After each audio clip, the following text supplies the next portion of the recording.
Des combinaisons moulantes, du kitsch et des néons. Non, aujourd'hui on parle pas de Batman et Robin, mais bien de The Running Man de 1987.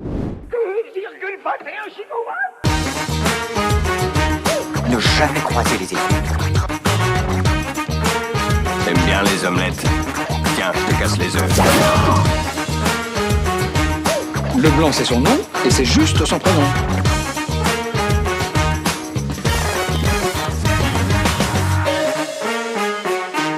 C'est vraiment un gros tas de merde. Salut Julien, comment tu vas? Bah écoute, ça va super, et toi mon petit Francky? Bah ça va très bien aussi. On va parler d'un bon film aujourd'hui, ou pas? Oui, on va parler d'un film un peu moyen et d'un bon film après. Parce que comme vous l'avez compris, à l'occasion de la sortie de The Running Man de Edgar Wright, on s'est refait le premier Running Man de 1987. Donc on va parler tout d'abord du premier Running Man, et c'est un film un peu plus moyen malheureusement. Oui, beaucoup plus moyen. À savoir que normalement ce podcast n'était pas prévu. Non, pas du tout. On a eu une demande, du coup on s'est dit pourquoi pas. Écoute VD Boss, c'est ton moment. Ouais. Et du coup on devait pas faire... En fait on aura 2 autres podcasts qui arriveront après pour Noël et Nouvel An. Il devait pas y avoir de podcast à Nouvel An, mais du coup on a gardé les 2 qu'on voulait faire. Donc voilà. Ouais, c'est ça. Ce sera les podcasts de Noël / mois de décembre hein, plutôt. Donc celui-là c'est un peu un podcast surprise pour nous. Oui, bah écoute, moi ça m'a donné une excuse pour aller voir le nouveau Edgar Wright au cinéma avec toi, donc en vrai... Ouais, bah je sais pas si on avait vraiment une excuse pour aller le voir ensemble, mais... Du coup, toi, comment t'as découvert le film? Eh ben, j'ai découvert avant-hier. Écoute, je l'avais jamais vu. Ça fait partie des films d'Arnold Schwarzenegger que j'avais pas vu. Et je comprends pourquoi. Moi, ça fait partie des films d'Arnold Schwarzenegger que j'avais oublié. Alors, je sais pas du tout quand je l'ai vu. Je sais que je l'ai vu il y a très longtemps. Et je comprends pourquoi je l'ai oublié. Ouais. J'avais des passages qui me revenaient. Genre le mec sapin de Noël. On en reparlera, mais... Oui. Et tu vois, c'est drôle parce que quand je l'ai démarré, je me suis dit, ouais, ça va être le Demolition Man de Schwarzenegger, ça va être sympa. Et, ouais, bah j'avais ça en tête aussi. Hein. Et en fait, pas du tout. Donc, exactement. C'est dans la même veine, mais en moins bien. Comme vous l'avez compris, donc il y aura une première partie, on va parler du premier Running Man de 1987, puis à la fin de l'épisode, on enchaînera sur ce qu'on a pensé du nouveau Running Man de Edgar Wright, justement. Donc, ça va être encore une fois un épisode assez dense. Donc, moi, ce que je te propose, c'est de commencer tout de suite dans description technique. Donc là, si tu veux nous parler un peu du réalisateur, je sais pas si tu as 2-3 notes. J'ai 2-3 notes sur le réalisateur. Le réalisateur, c'est Paul Michael Glaser. Du coup, lui, on le connaît plutôt en tant qu'acteur, puisque Paul Michael Glaser, c'est Starsky, dans la saga Starsky et Hutch. Bah, ça se voit que c'est pas un réalisateur. ouais, non mais... Du coup, il était plutôt connu pour sauter sur le capot de la voiture plutôt que pour passer derrière la caméra et réaliser des films. Donc, c'était un peu différent, quoi, sa vie avant. Ouais. Mais du coup, ouais. J'en profite là pour le caler tout de suite, mais justement il y a une référence à ça, tu l'as spoté hier dans le film de Edgar Wright, mais il y a une scène où on voit quelqu'un qui fait le mouvement iconique de Starsky justement. Donc on comprend d'où la petite rêve quoi. Ouais, alors du coup pour le style de réalisateur, c'est un style assez énergique, un peu télévisuel, ça se voit beaucoup ça, même beaucoup télévisuel. Après dans l'idée, je comprends. Je comprends aussi, hein. C'est un style donc toujours en mouvement, avec un goût marqué pour les cadres serrés et les montages rapides. Ça c'est vrai. Ça. Les cadres serrés malheureusement. Les cadres serrés, ouais. C'est ce qui fait cheap justement. Et du coup c'est ce qui fait un peu de télévision, puisque c'est rythmé pour faire de la télé en fait. Tu sens que le mec il vient du monde télévisuel, donc ouais, c'est un peu son style. Il a réalisé aussi beaucoup de trucs pour le petit écran, comme des épisodes de Miami Vice. Voilà. Et sinon en termes de film, on l'a pas revu spécialement. Enfin on l'a pas revu spécialement, mais bon, il a fait 3 films au cinéma. C'est Le Feu sur la glace, Un joueur à la hauteur et Kazam, que je connais pas du tout. Donc, Inconnu au bataillon. Ouais, pareil. Après, il a fait beaucoup de téléfilms aussi.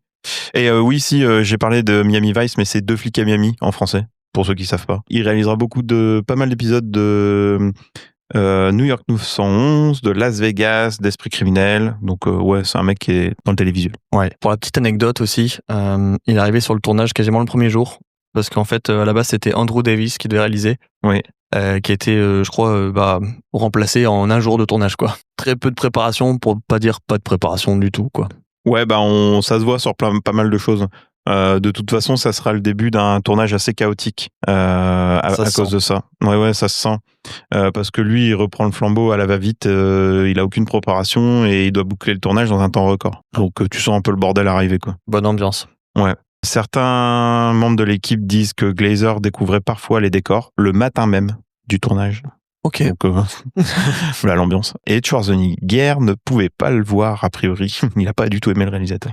Ouais, j'ai vu quelques anecdotes aussi là-dessus passer sur le fait qu'il aimait pas beaucoup la mise en scène du film. C'est ça. Donc du coup, ouais, tournage chaotique pour un mec qui fait son... En plus, c'est son deuxième film. Il avait quand même fait un film qui s'appelle Le mal par le mal. Et c'est pareil, je connais pas du tout. Ouais. Puis c'est pas rien parce qu'on est en 87, c'est la décennie de Schwarzenegger au cinéma aux États-Unis. Ouais, c'est l'acteur le mieux payé des États-Unis à ce moment-là. Ouais, donc pas du monde même. Faire un film avec le nom de Schwarzenegger sur l'affiche à l'époque, ouais, c'est pas mal. Pour la petite anecdote, 87, c'est l'année aussi où est sorti Predator. Donc un gros morceau hein, quand même. En parlant de la bête, est-ce qu'on... j'allais dire en parlant de Schwarzy, le Governator. Bon, Schwarzenegger, lui, il se fait, c'est le Monsieur Muscle d'Hollywood. Le deuxième avec Sylvester Stallone quand même. En fait, oui. je l'appelle Monsieur Muscle parce qu'il a été Mister Univers et tout, quoi. Bien sûr. Donc c'est pour ça que voilà, c'est le mec qui ressort un peu plus du lot. La décennie, sa décennie, c'est les années 80. Il commencera en 82 à exploser avec Conan le Barbare, puis Terminator en 84.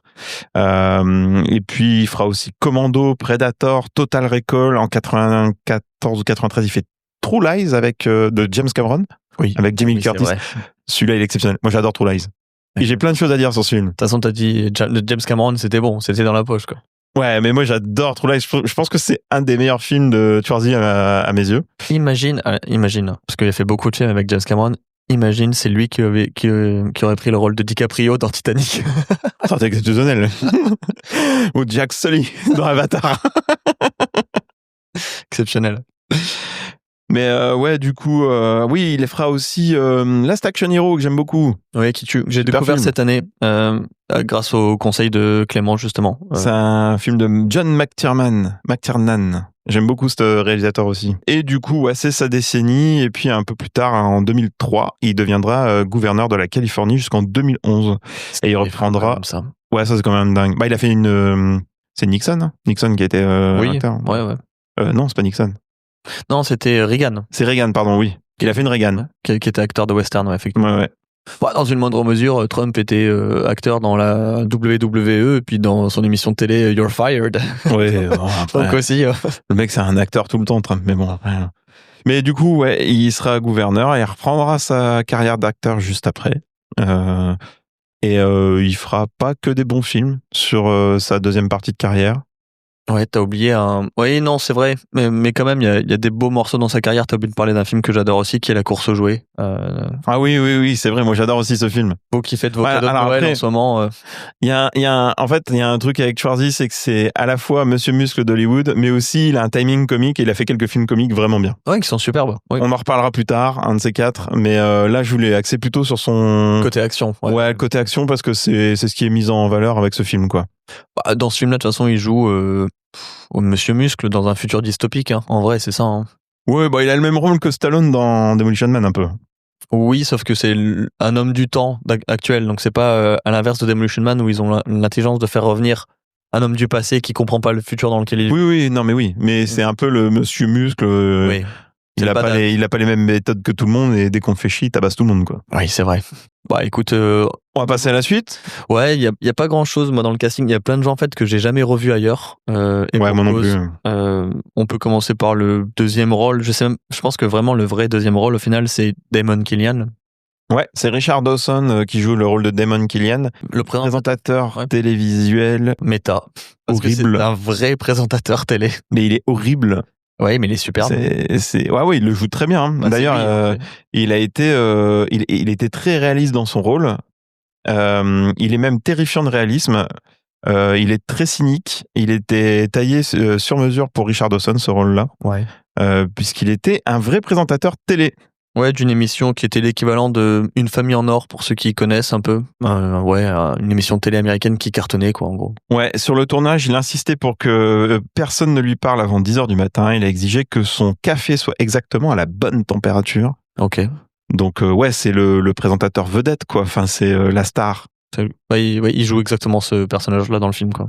Ouais, autant dire qu'il jouait vraiment son personnage à l'écran, quoi. Il a pas eu à se forcer, j'ai l'impression. Non.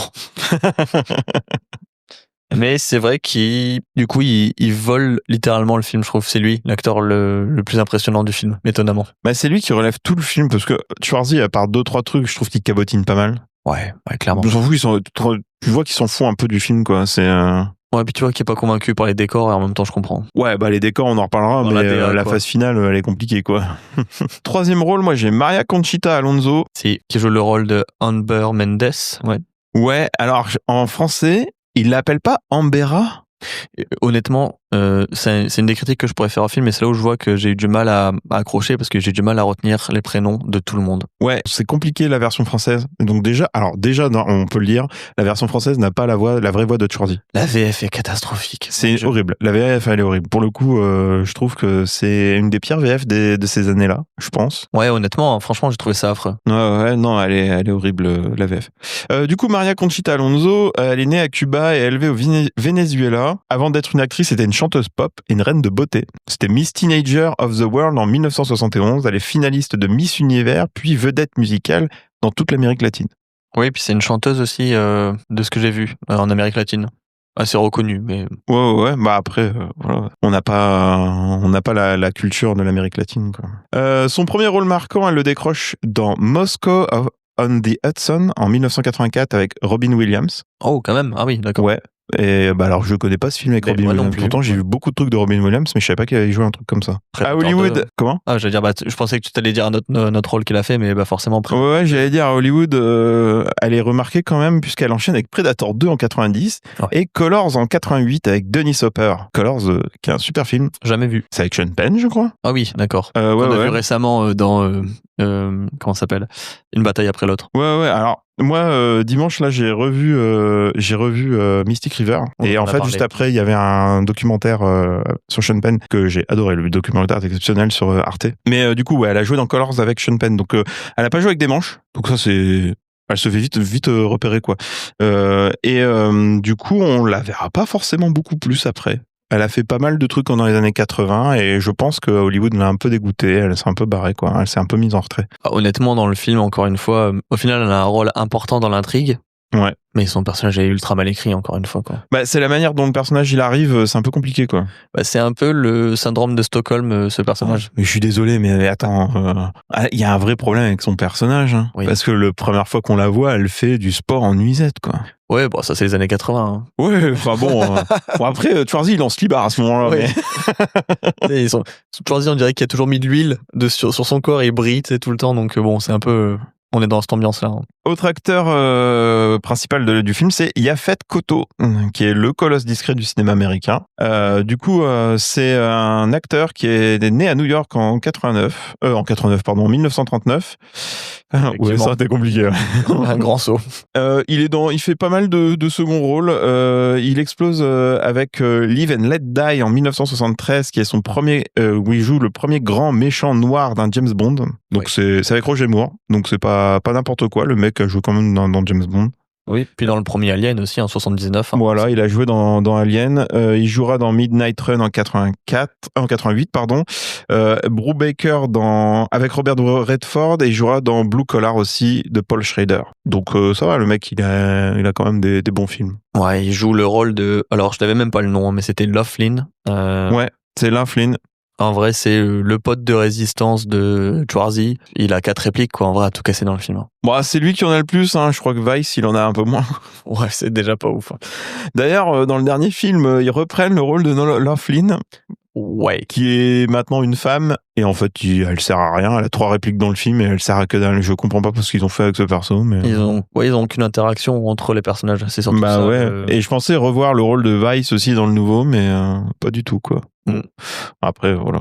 Un dernier acteur, c'est Jim Brown. Lui, c'était un footballeur américain. tout simplement. Ok. Il a commencé dans la NFL, il est élu MVP à plusieurs reprises dans les années 60, à son apogée. Et il quitte brutalement le sport, non pas pour fuir les plaquages, mais pour conquérir Hollywood. Bah, écoute, en petite anecdote supplémentaire, moi aussi, j'ai le leader des Rebelles. Il est joué par Mike Fleetwood. C'est le batteur du groupe, justement, de Fleetwood Mac. Ah ouais, Ouais. Ah bah alors ça, je l'avais pas du tout, ça. Voilà. Ok. Je comprends pas ce qu'il fait là. Moi non plus. Pour revenir à Jim Brown, il a joué dans un très très très grand film que j'aime beaucoup, qui est L'Enfer du dimanche. Ça parle de football américain, donc c'est plutôt logique. Ok. Avec Al Pacino et Cameron Diaz. Donc, si t'as jamais vu L'Enfer du dimanche, c'est vraiment bien. Pour le coup, c'est cool. C'est quoi, ça parle du Super Bowl? Ouais. Ouais, forcément. L'enfer du dimanche, quoi. Ouais. Mais du coup, Jim Brown, c'est Fireball. Oui, d'accord. Oui, c'est lui, ok. Voilà. Voilà, pour te rappeler un peu le truc. Moi, j'ai 2-3 autres choses sur l'équipe technique, mais bon, pas grand-chose. Hein. C'est juste au niveau de l'écriture, en fait, c'est écrit par Steve E. De Souza. Je sais même pas comment ça se prononce. Juste, petite fun fact, en fait, c'est le gars qui a écrit Die Hard et Die Hard 2. Donc, Oh, bah ça va. mine de rien, c'était un truc qui aurait pu rassurer à l'époque. Je sais pas comment il a fait pour accoucher de cette adaptation, ce qu'on l'a pas dit, mais Running Man, c'est une adaptation d'une nouvelle de Stephen King.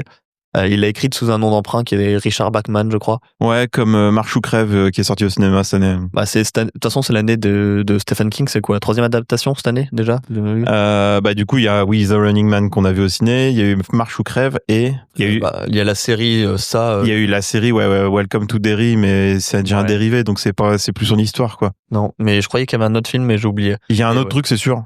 Parce que Stephen King, il y a beaucoup d'adaptations en ce moment. Ça doit être un film d'horreur ou un truc. Ah si, c'est un film d'horreur. Je sais plus quoi, mais je crois que c'est un film d'horreur qui a été adapté. Ouais, ça a du sens. Ça a du sens. Ouais. Donc non, et d'ailleurs c'est drôle parce qu'en fait il a pas aimé l'adaptation forcément du film. Et du coup c'est pour ça qu'on voit une nouvelle de Richard Bachman et il a voulu mettre son surnom, pas son vrai nom. Il me semble que dans le nouveau c'est son vrai nom par contre. Donc, oui. Est-ce que il a plus apprécié de mémoire? Je crois que le film de 2025 respecte plus le roman. Il est beaucoup plus fidèle, je crois. Bah, en même temps, tu vois que dans le 87 ils ont coupé des trucs. Hein. Ouais. Une petite anecdote aussi, puisqu'on parlait de Jim Brown qui était footballeur américain, mais le casting des Stalkers, je sais plus comment ils les appellent là, les trackers, venait principalement du catch et du sport de haut niveau. T'avais le professeur Toru Tanaka qui jouait Sub-Zero, qui est un vrai catcheur professionnel. Ok. Ça se voit. Dans les années 70, ouais, ça se voit. Jim Brown, du coup, qui est Fireball, qui joue le footballeur américain. On a Gus Retwish, je sais plus comment on l'appelle, mais qui est le gars à la tronçonneuse. C'est Jigsaw, non, c'est pas ça? Ou je sais plus comment il l'appelle, Chainsaw. C'est Buzzsaw, ouais, c'est ça. Lui, il est champion de powerlifting et cascadeur. Et Erland Van Leech.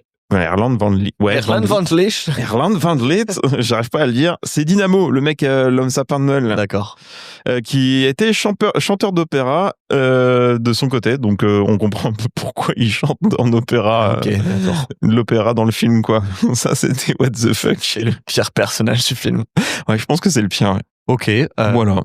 Je pense qu'on a fait le tour. Moi, je pense que j'ai juste une autre personne à mentionner. Bon, ça sera pas en bien, malheureusement, mais c'est Harold Faltermeyer, qui est la personne qui a réalisé la BO, justement.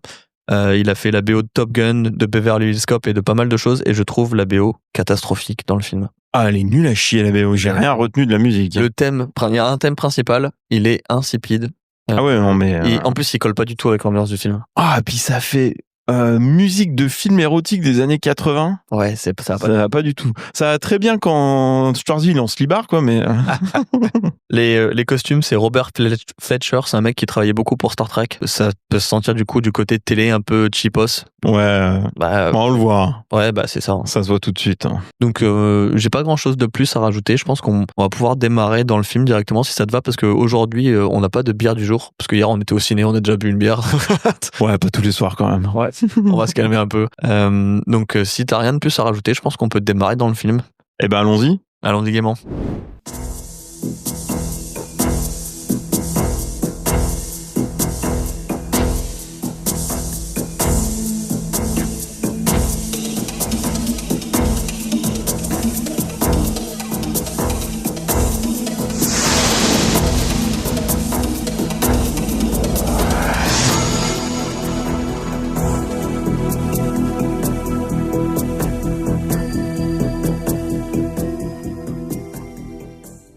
Alors, on commence avec un générique très kitsch. Oh putain. Il est dégueulasse le générique. J'ai l'impression d'être sur une arrivée de titres sur Mega Drive déjà, avec des personnages qui courent, tu les vois de face et après de profil. Alors de profil, il est beaucoup plus joli, mais quand ils sont de face, on dirait des gros blocs carrés qui se mettent à courir. C'est trop bizarre. Non, puis en plus, on a un texte déroulant sur fond rouge, là, un peu à la Star Wars du pauvre. Ah ouais, non, il est dégueulasse. Ah oui, alors après, on passe sur un carton d'explication sur le fait qu'en 2017, le monde économique s'est effondré et que pour ça, ils font des jeux à la con à la télé et ils mettent les gens en danger, quoi, en vrai. C'est un peu le postulat du film, en fait. Il y a plus de bouffe, plus de pétrole. On sent que la crise des années 80, tu sais, elle a fait mal à l'Amérique, un peu. Ouais, c'est les différents chocs pétroliers américains, pas américains, mais chocs pétroliers dans le monde mondiaux, qui fait que ça a été dur ces années-là. C'est le classique de l'état totalitaire et on est dans un futur dystopique où justement le pouvoir il est détenu par le gouvernement et il tient un peu les gens en haleine avec des jeux de gladiateurs de télé sadique un peu, quoi. Oui, enfin le pouvoir il est surtout détenu par les médias. C'est toute la critique du film. Oui. Il est bien mieux foutu dans le dernier que dans l'ancien, mais oui, globalement c'est ça. Quoi qu'il y a 2-3 trucs drôles dans l'ancien. Il y a des fausses pubs et tout qui sont assez marrantes. Il y a des trucs qui fonctionnent, non ? Ouais, il y a des trucs qui marchent bien quand même. Alors, j'en profite pour le dire, mais c'est drôle parce qu'on est censé être en 2017 et on est dans les années 80. Tu le vois. Le film, il peut pas sortir de son époque. Les costumes, les coupes de cheveux, tout sent les années 80. Oui, un peu comme le dernier, un petit peu. Hein. Ouais, il y a des grosses refs aux années 80 dans le dernier. Ouais, c'est notamment au niveau des voitures. Il y a des voitures rétro-futuristes un peu qui l'utilisent, qui sont très stylées. On se croirait un peu dans Cyberpunk 2077 d'ailleurs. Ouais. Ah, j'adore la DA sur certains points là-dessus. Je trouve que c'est super. Ouais, il y a des bonnes idées dans le dernier sur tout ce qui est décor et tout. Bon, on en reparlera à la fin de ça. C'est pas ce qu'on peut dire de celui-là malheureusement parce que du coup, on démarre tout de suite dans le dur. Scène d'hélico. Ouais, grosse scène d'hélico. Je me suis dit, putain, c'est Demolition Man. Ouais, exactement. Je me suis dit, putain, ça commence comme Demolition Man, bordel. C'est le Demolition Man de Schwarzy. Sauf qu'il y a 6 ans de différence entre les deux, quoi. Ouais. Ça se sent, hein. C'est pas le même budget, je pense non plus. Ouais, aussi. Alors, du coup. Schwarzy est dans un hélico. Il est envoyé vers une émeute de personnes. Visiblement, il y a 1500 personnes. Ils veulent juste bouffer, visiblement, parce que c'est une protestation pour avoir de la nourriture. C'est ça. Donc lui, il reçoit l'ordre. En fait, Schwarzy, il conduit l'hélico. On comprend que c'est un genre de flic militaire. On sait pas trop. Ouais. Alors déjà, moi, la première chose que je me dis, c'est oh putain, c'est pas la voix de Schwarzy. De 1. 020, niveau de vol 1,5. On est au-dessus du point Echo Bravo 1. Oui. Et de 2, oh putain, les effets 3D sur l'écran les effets 3D sur l'écran de l'hélicoptère, c'est vraiment pas ça. Hein. De manière générale, les moniteurs qui sont utilisés pour faire les interfaces informatiques font pas du tout 2017. Hein. Ah non, mais t'as l'impression d'être même dans les années 70, quoi. Ouais, ils sont sur S400. Ouais, oh là, même avant. C'est drôle, parce que ça veut faire futuriste, mais ça marche pas. Et pourtant, ils essayent des effets 3D et tout, avec des cubes, des triangles, des machins. Ça marche pas du tout, hein, c'est compliqué. Donc, il reçoit l'ordre de tuer les 1500 personnes. Ouais, de tirer dans le tas. Forcément, il refuse parce que c'est le gentil. C'est une émeute pour la nourriture. Approximativement 1500 civils. Aucune arme en vue. Déclenchez le plan Alpha. Éliminez tout ce qui bouge. Je vous ai dit qu'aucun d'eux n'est armé. Il y a des tas de femmes et d'enfants en bas. Ils veulent seulement un peu de nourriture. Exactement comme vous. Déclenchez le plan Alpha. Abattez tous les émeutiers. Allez vous faire foutre. Je n'abattrai pas des gens qui ne peuvent pas se défendre. Ouais, et puis ils sont pas armés surtout, c'est ce qu'il dit. Parce que il serait armé, je pense qu'il aurait appuyé sur le bouton. Hein. C'est ça le pire. Oui, parce que c'est un gentil, mais on est dans les années 80 quand même, ça reste un badass, quoi. Ouais, c'est ça. C'est les années 80, c'est Schwarzy, s'il y a des armes, il bute tout le monde. Hein. C'est vrai. Donc forcément, la hiérarchie demande d'arrêter Schwarzy parce que il désobéit à un ordre. Ouais. Donc ses collègues dans l'avion, en fait, ils commencent à essayer de l'arrêter, ils se battent. Dans l'hélico. Dans l'avion, ouais, avion, hélico. Un truc qui vole, quoi. D'ailleurs, et la bagarre. Il y a une bagarre là-dedans ultra mal filmée parce que, comme tu l'as dit tout à l'heure, on est sur des plans très serrés. Et des plans très serrés dans un hélico de gens qui se battent, on voit rien, en fait, quoi. Et en plus, si c'est de nuit, c'est mal éclairé. Oh, ça a commencé comme ça, je dis, putain, j'étais là, je l'ai maudit, Clément. Je te maudis. Ouais, alors celui-là, on lui dit pas merci à celui-là. Donc, il se fait taper dessus. Il y a un plan où il y a 2 doigts de tomber de l'hélico. Il pend de l'hélico. Et on voit la ville de haut. On voit le fond vert. Et c'est même pire qu'un fond vert. On dirait un drap. Un drap. Mais ouais, vraiment, on dirait un drap qu'ils ont tendu. Et tu vois Schwarzy qui fait des gestes dans tous les sens, la tête à l'envers pratiquement. Et en fait, il est juste coincé avec son pied. Je sais même pas comment il fait pour pas tomber. Et son pied, son pied se raccroche dans un pied de la balle du siège, quoi. Et en fait, il devrait tomber. C'est pas possible, quoi. Bon, c'est pas le plus grave du film. Mais du coup, il remonte. Ils lui mettent un coup de crosse et hop, dodo pur, petit encart, 18 mois plus tard. Et on se retrouve dans Auschwitz / métallurgie. On sait pas trop ce que c'est un camp de travail. Ouais, c'est un camp de travail. Les sociétés dystopiques on fout tout le monde dans des camps un peu chelous. C'est la prison / camp de travail, voilà. C'est ce que j'ai envie de dire. Donc on retrouve Schwarzy qui a la beubare. Je crois que c'est la première fois que je vois Schwarzy avec une beubare comme ça. De cette époque-là, oui. Mais il en met plus. Il a plus de barbe maintenant dans les derniers films, mais de cette époque-là, on le voit pas beaucoup avec de la barbe. On comprend qu'il travaille à la chaîne. Ils portent des gros trucs lourds. Ouais, il porte une grosse poutre et à ce moment-là, je me suis dit, waouh. Ça, c'est un beau biceps. En fait, tu le vois avec le plan, tu vois le biceps et tout. Tu sens qu'ils ont filmé Schwarzy juste pour ses muscles à ce moment-là. Ils lui ont mis de l'huile sur le corps à chaque fois. Ouais, je pense, parce qu'il brille. Il a l'air un peu trop propre pour être au camp de travail. C'est ça. Et du coup, on voit que tout le monde est surveillé par des hommes armés. On les voit balancer des corps dans des bennes. On sent que c'est pas une partie de plaisir. C'est pas un camp de vacances. Non, puis on comprend vite en plus que le lieu est protégé par. En fait, on voit qu'ils ont tous un collier autour du cou. Oui. D'ailleurs, si vous l'avez, c'est non, c'est pas l'objet. C'est pas le collier, mais c'est ils ont un collier et on voit d'autres objets qui sont des genres de panneaux de signalisation vert rouge. Ouais, il y a une lumière verte, une lumière rouge et on dirait des espèces de panneaux de signalisation mais plantés à 1 mètre l'un de l'autre. Ouais, qui font une barrière invisible en fait. Ça fait une barrière, ouais. Et ça m'a fait marrer parce que ça m'a fait penser à Wild Wild West du coup, parce qu'au final les gens ont un collier autour du cou. Et s'ils dépassent cette barrière invisible, ça déclenche en fait un détonateur qu'ils ont dans le collier et puis leur tête explose littéralement. C'est ça. C'est une bonne idée, honnêtement. Ouais, pour l'époque c'était pas mal. Je trouve ça c'était bien trouvé. Assez cool. Donc on comprend que c'est pour ça qu'en fait ils sortent pas du camp en fait quoi. Ils sont vraiment prisonniers littéralement. S'ils en sortent, ils explosent quoi. Ouais, et du coup, ils sont dans le camp, mais ils en ont ras le cul d'être dans le camp, donc ils se rebellent. Ouais, d'ailleurs, avant qu'on arrive à cette scène, mais tous les trucs technologiques ont une interface vocale à chaque fois qui est répétée en boucle. Le mixage son est affreux dans la VF. Des fois, ça passe au-dessus des dialogues et tout. On n'y comprend rien. Ouais, c'est un peu chelou. Hein. C'est trop. Putain, et c'est 4 fois répété. Je crois que c'est signal activé. Ouais, c'est trop chiant. Vas-y. C'était bien trop chiant comme truc. Donc ouais, forcément, on va arriver à la scène d'évasion et de rébellion. Ouais, ça bastonne un peu de partout et ça se fait tirer un peu dessus aussi dans tous les sens. Bon, en fait, ça se fait simplement. Ils improvisent une baston entre prisonniers. Ah oui, c'est vrai, il commence par ça, j'ai oublié. Mais oui. En fait, c'est Laughlin et Schwarzy qui... Ben Richards, du coup, on va l'appeler par son nom de personnage, qui qui se lance dans une petite bagarre et ça part en pugilat avec tout le monde, là. Et les gardiens commencent à tirer un peu dans le tas. Ouais, direct, pas le temps de niaiser. Ouais, non, et du coup, ça part vite c'est un peu n'importe quoi, cette scène. Ouais, ça va trop vite. Ça va trop vite, ça tire de partout. Un coup, tu vois un garde qui tire, un coup, tu vois Schwarzy, un coup, tu vois Laughlin, un coup, tu vois machin. Et il y a même un mec, donc à un moment, il récupère le boîtier pour pouvoir désactiver le champ magnétique. Parce que, entre-temps, il y a Weiss qui a vu le code qu'il faut en rentrer pour pouvoir désactiver le champ magnétique. Et là... en étant derrière le gars...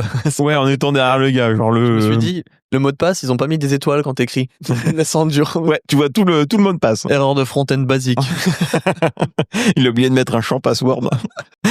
Et du coup, il récupère ce boîtier-là pour désactiver le champ magnétique. Il tape plusieurs fois le mot de passe, mais ça se désactive pas. D'ailleurs, je comprends pas pourquoi. Je sais pas. Parce qu'au loin, on voit un autre garde avec un autre boîtier. T'as l'impression qu'il garde le champ magnétique ouvert ou je sais pas quoi. On sait pas trop. Je comprends pas ce qui se passe. Il y a montrer la tête d'un gars qui explose, en fait. Il fallait mais tu vois, il y a les espèces de panneaux de signalisation, là.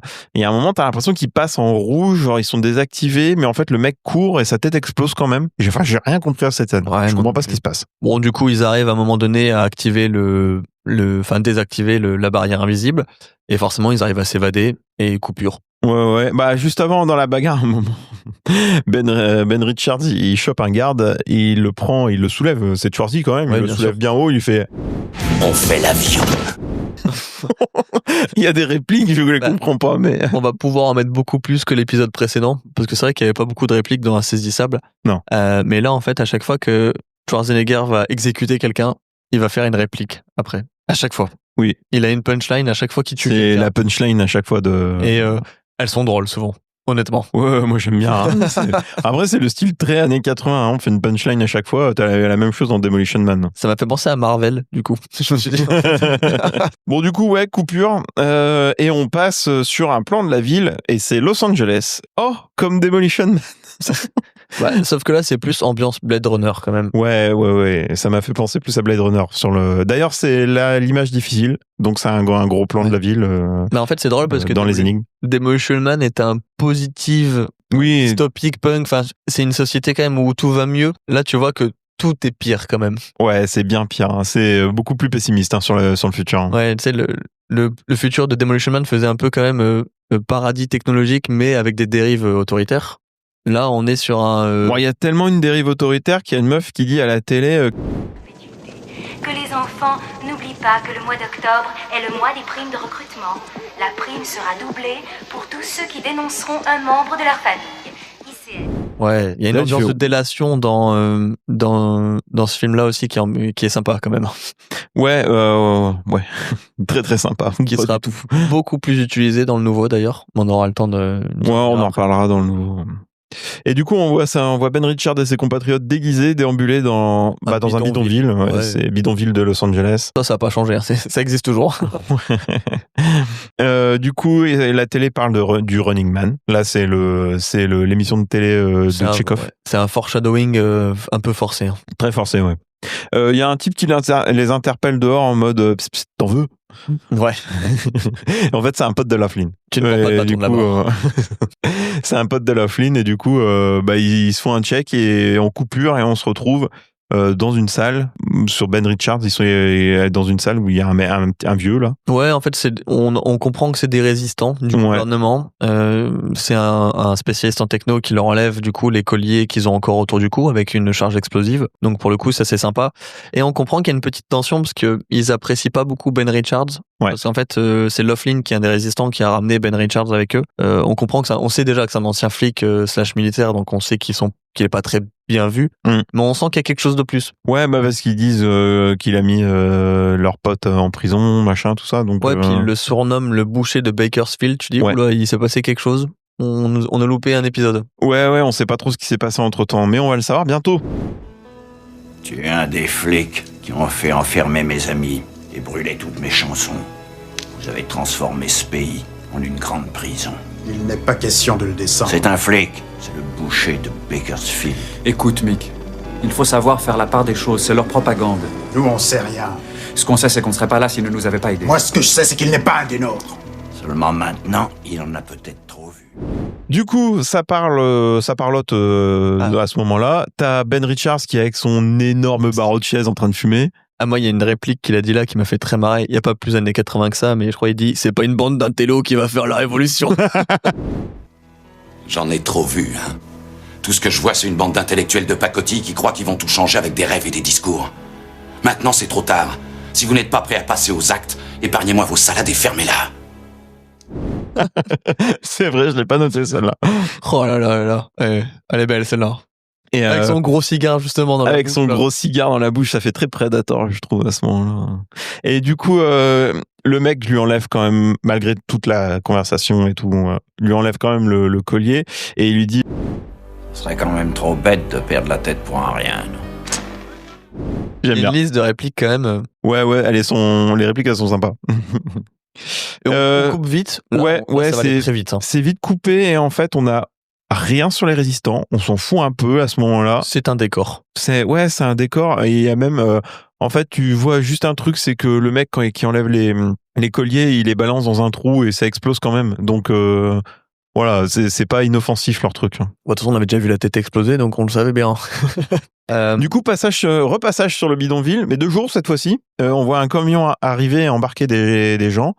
Il y a Richards qui parle avec Laughlin et Weiss. Je sais plus trop ce qu'il se dit. Je t'avoue, j'ai complètement zappé le truc. La scène, elle passe très vite, elle sert à rien. Ouais. On voit juste Richards monter sur le camion et se barrer pour aller bosser. Ou je sais pas trop. Ouais. Lui, si, il dit qu'il veut sortir de la ville et que c'est grâce à son frère qui va y arriver. D'où le fait qu'on arrive dans la scène suivante où Richards arrive en ville, donc chez les riches. Ouais, là où il y a les buildings, et il rentre dans un building et là il toque à la porte et il y a personne qui répond, mais par contre lui il connaît le code, du coup il tape le code et il rentre dedans. Ouais. Et là c'est chez son frère en fait. C'est ça, mais en parallèle on a un montage alterné.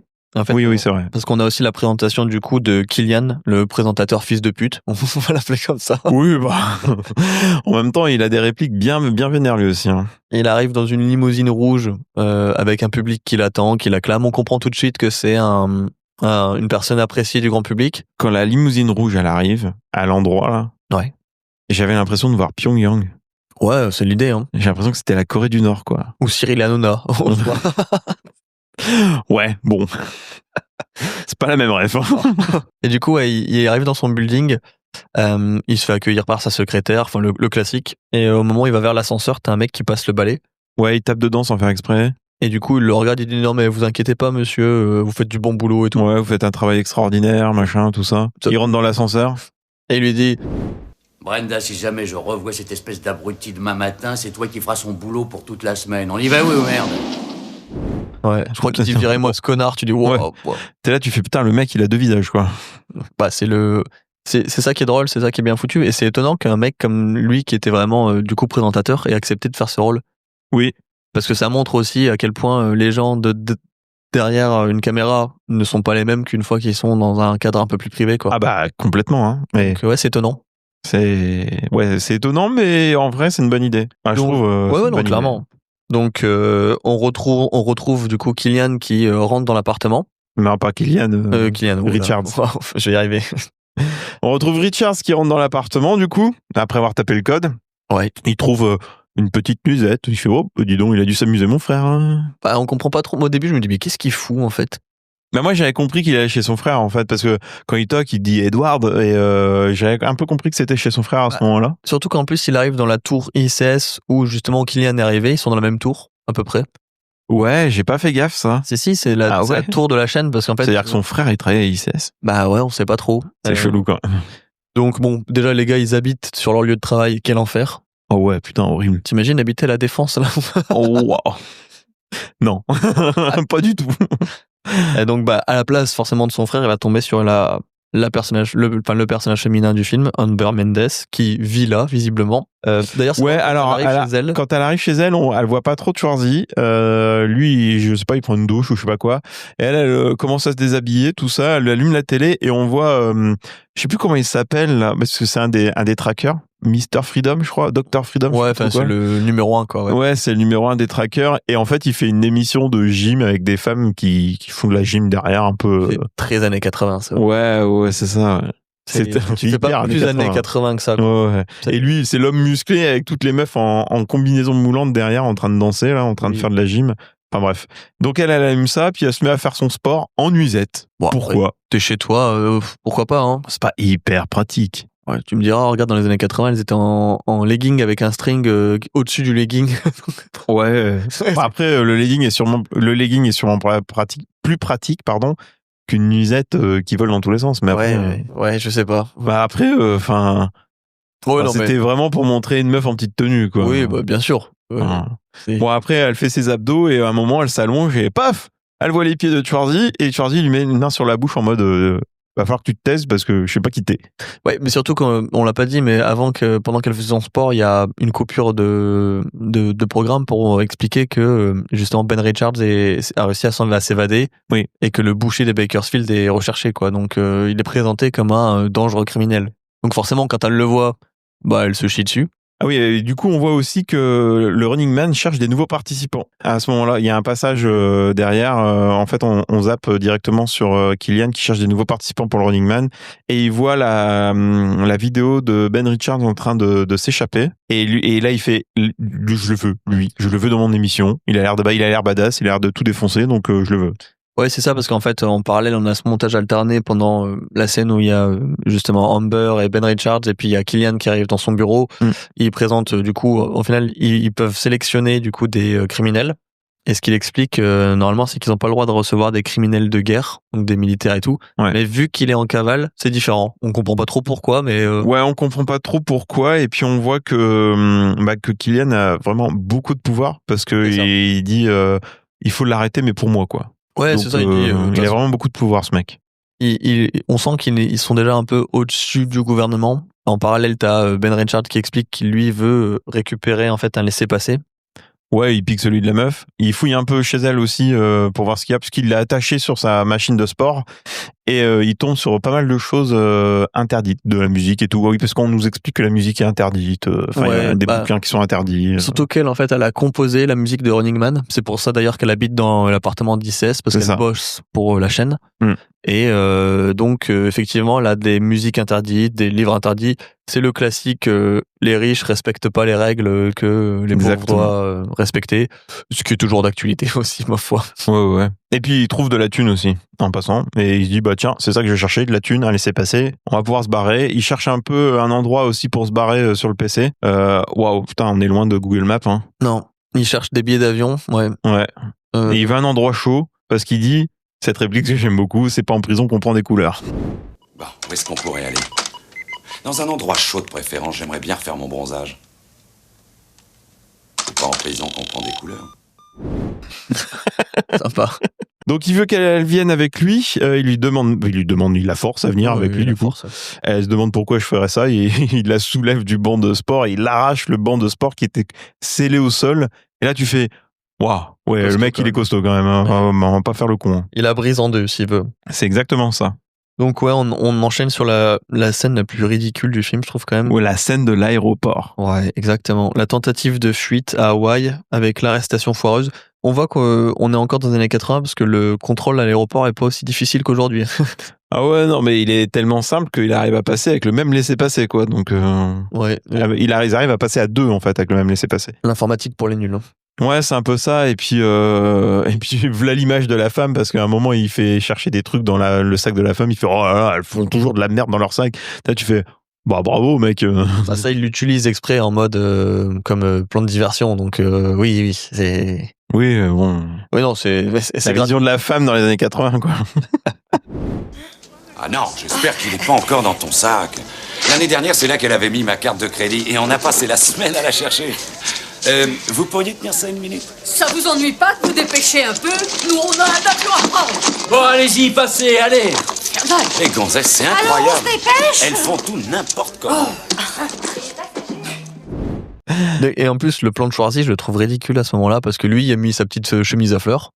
Oui, alors lui, là, son petit chapeau, là... Je sais plus comment on appelle ça comme chapeau, mais un fedora, non, c'est pas. C'est un fedora, je pense, ouais. Son petit chapeau fedora, ses lunettes de soleil, sa chemise à fleurs, verte avec des fleurs roses. Hein. Elle est belle, sa chemise. Enfin, moi, je l'aime bien.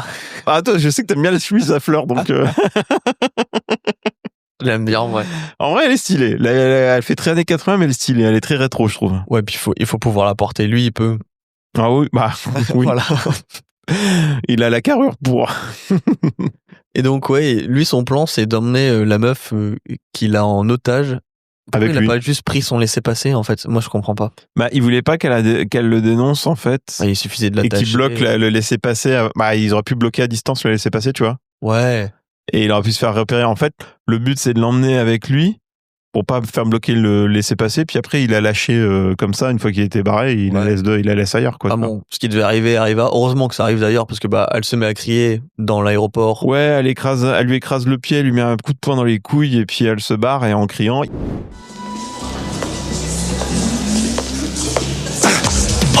secours! C'est Ben Richard! Il essaie de me kidnapper! Il se met à courir. Alors, je sais pas comment il arrive sur le tarmac, mais en 2 secondes, il est sur le tarmac. Ouais, ça a l'air simple dans les années 80 d'arriver sur le tarmac. C'était pas sécurisé quand même. Et donc, il se met à courir là. Il se fait rattraper par le gadget le plus nul, là, par un filet. Ouais, alors d'ailleurs, le passage où il court sur le tarmac, c'est l'image moyenne qu'on a mis dans les énigmes. Ouais. Donc si vous avez reconnu Schwarzy de dos comme ça en courant, bravo. Parce que c'était pas simple quand même, je trouve. La chemise. Ouais, la chemise. Mais du coup, il se fait avoir par le piège le plus simple du monde, un filet. C'est un poisson, le mec, quoi. La course-poursuite dure 10 secondes. Oh ouais, putain, elle sert à rien cette course-poursuite, vraiment. Ils auraient dû l'arrêter direct, ça aurait été plus simple et moins ridicule. Quoi. Franchement, il aurait dû se faire arrêter en arrivant au bâtiment ICS et puis voilà, c'est tout, c'était réglé, quoi. Ouais, au moins ça aurait été plus vite.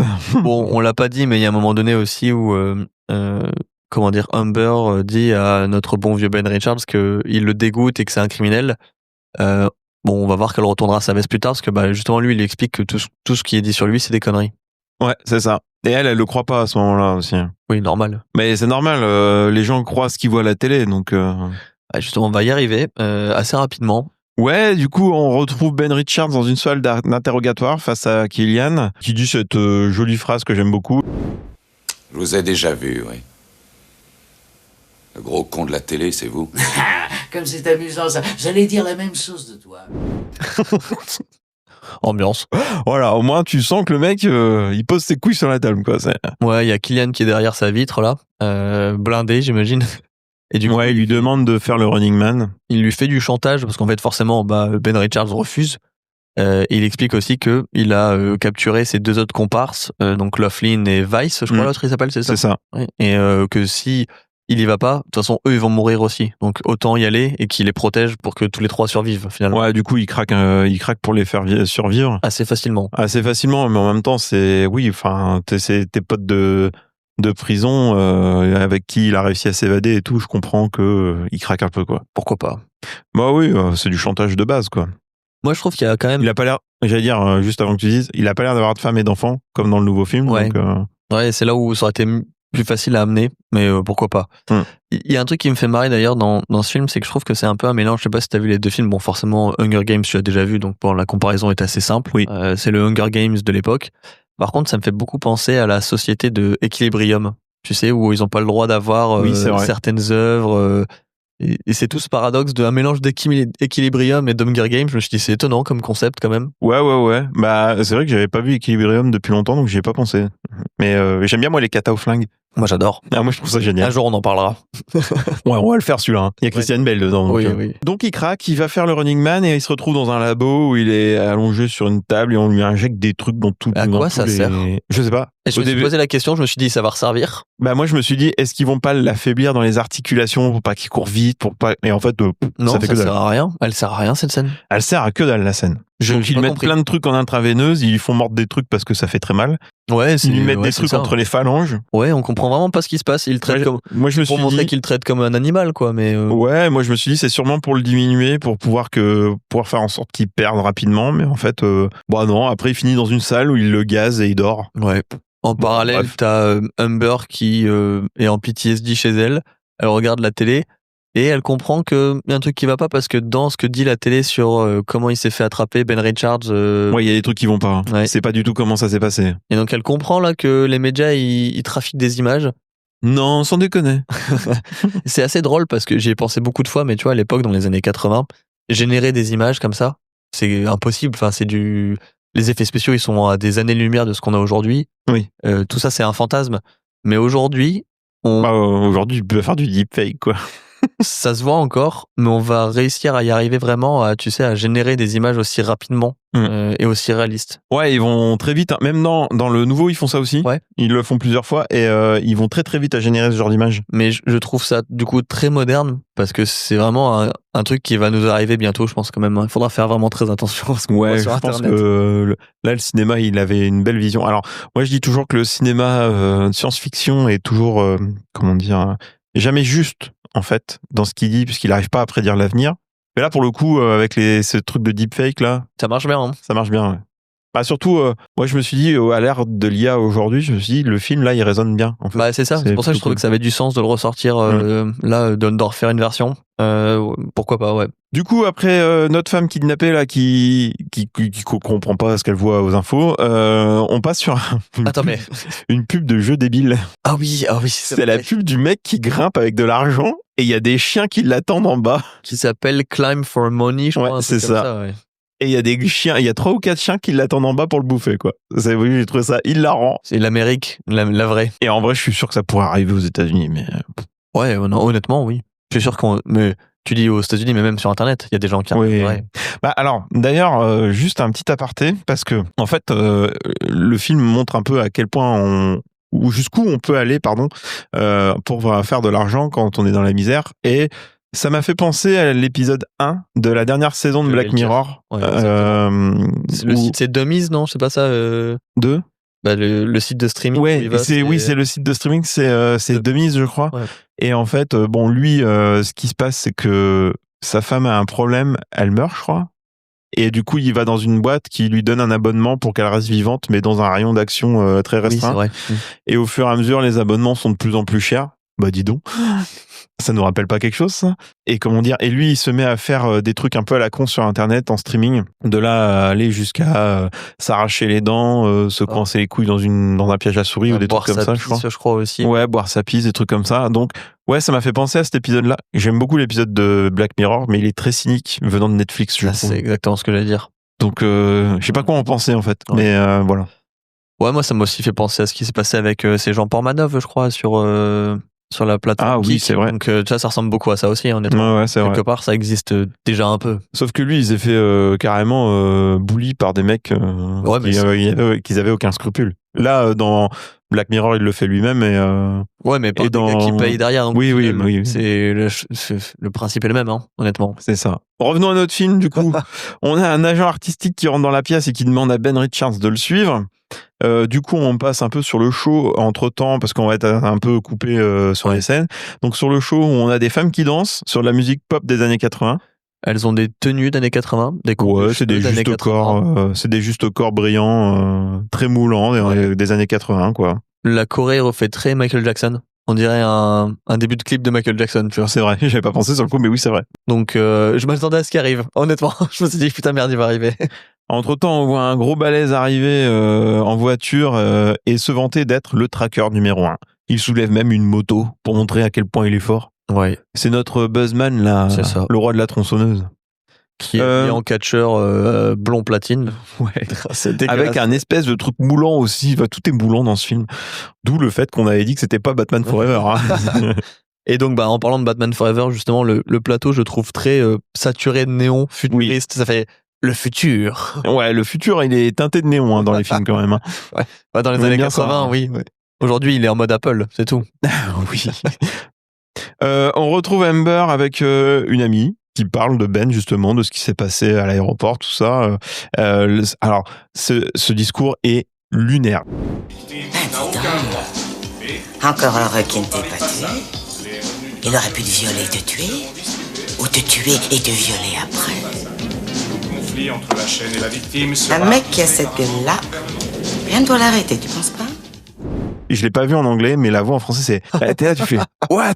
Il y avait ma copine qui regardait avec moi, elle fait « Et il est horrible, ce discours. » Qu'est-ce que c'est que ce film? Mais il y a un truc bizarre avec ça, parce que ça reviendra avec L'homme sapin de Noël, justement. Oui. Et je trouve que ça a rien à foutre dans le film, c'est bizarre. Ouais, c'est un peu chelou. Ouais, c'est chelou. Ouais. Et donc, à ce moment-là, il croise justement Ben, qui est escorté par le /avocat qui explique l'assistant de direction, /juriste, / je sais pas trop ce que c'est. Pendant que les meufs elles dansent tout, on a aussi des passages où on a une petite critique aussi de la société quand même, parce que tu vois, on critique beaucoup le gouvernement, la télé, mais là, dans ce film-là, je trouve beaucoup plus que dans le nouveau. On critique aussi pas mal les gens qui regardent, parce qu'on voit beaucoup les gens dans les quartiers pauvres, en fait, qui parient sur l'émission. Oui, un truc aussi qu'on voit beaucoup plus que dans le dernier, c'est le public qui est sur place. Ouais. Ce que je t'ai fait remarquer hier soir, c'est qu'en fait le public sur place, en tout cas dans le dernier, dans le premier, dans celui 87, on voit que des vieux. Oui. Le public, c'est que des vieux et des vieilles. D'ailleurs, Kylian va aller un peu plus tard donner la parole à une femme, qui est une femme, elle doit avoir 70 piges, quoi. Ouais, clairement. Donc tu sens que c'est pour amuser les vieux, que c'est les vieux qui sont l'électorat et voilà. Ouais, c'est le message derrière. D'ailleurs, t'as raison, parce que tous ceux qui parient dans les quartiers pauvres sont des jeunes.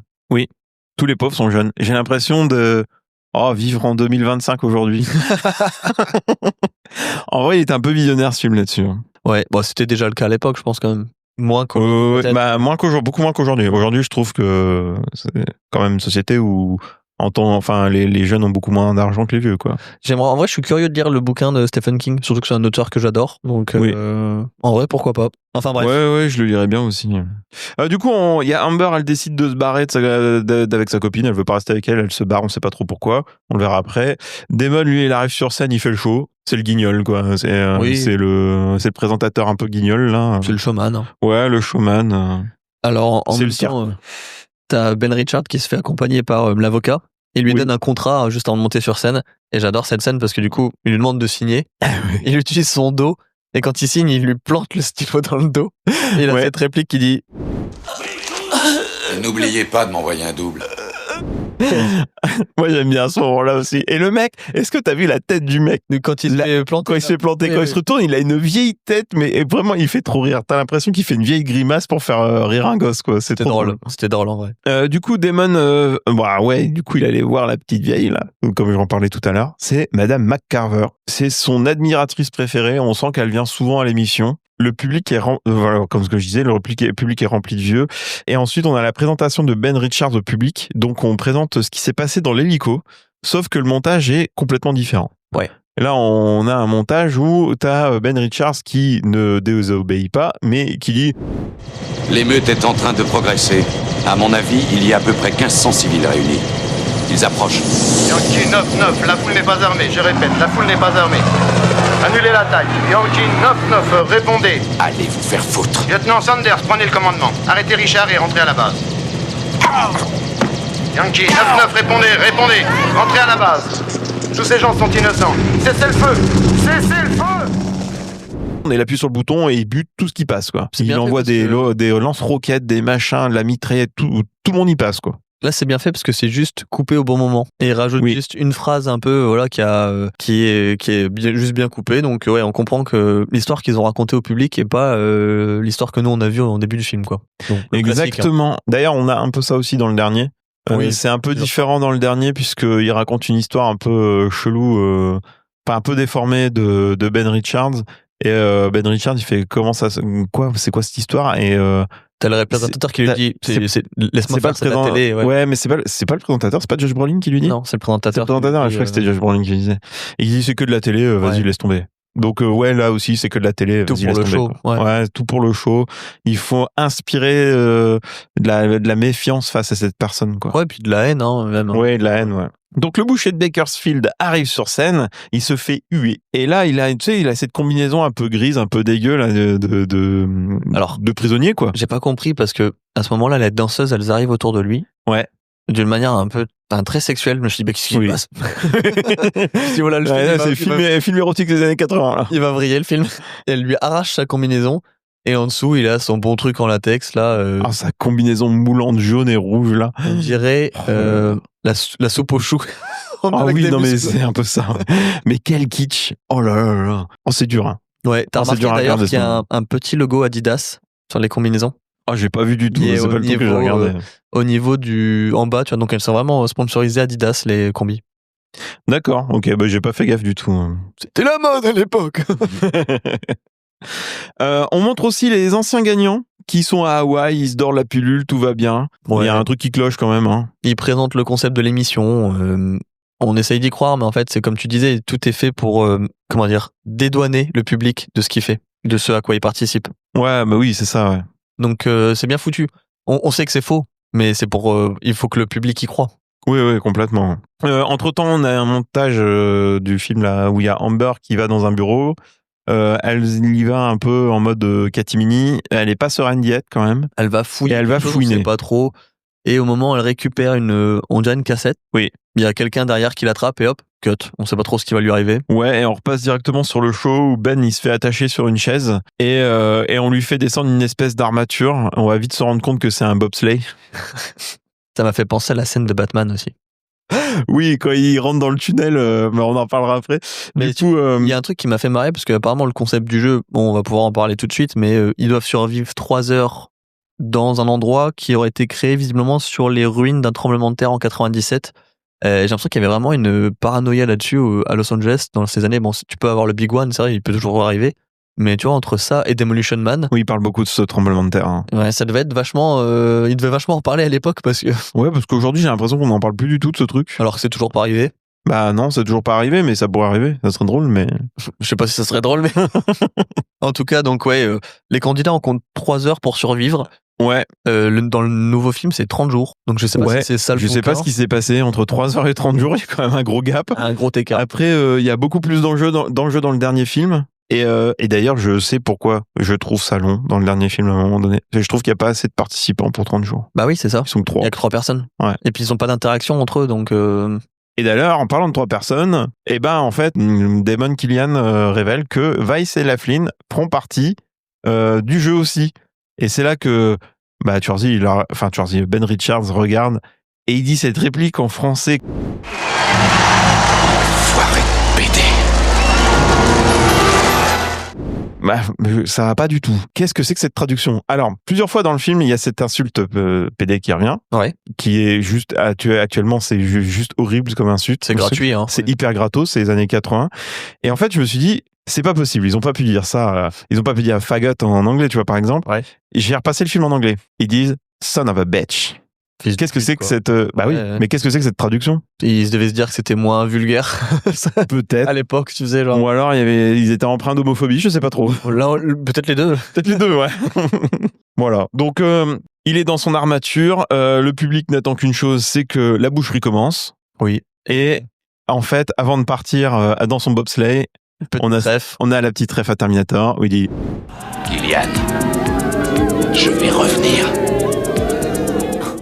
Elle est gratuite, mais elle fonctionne.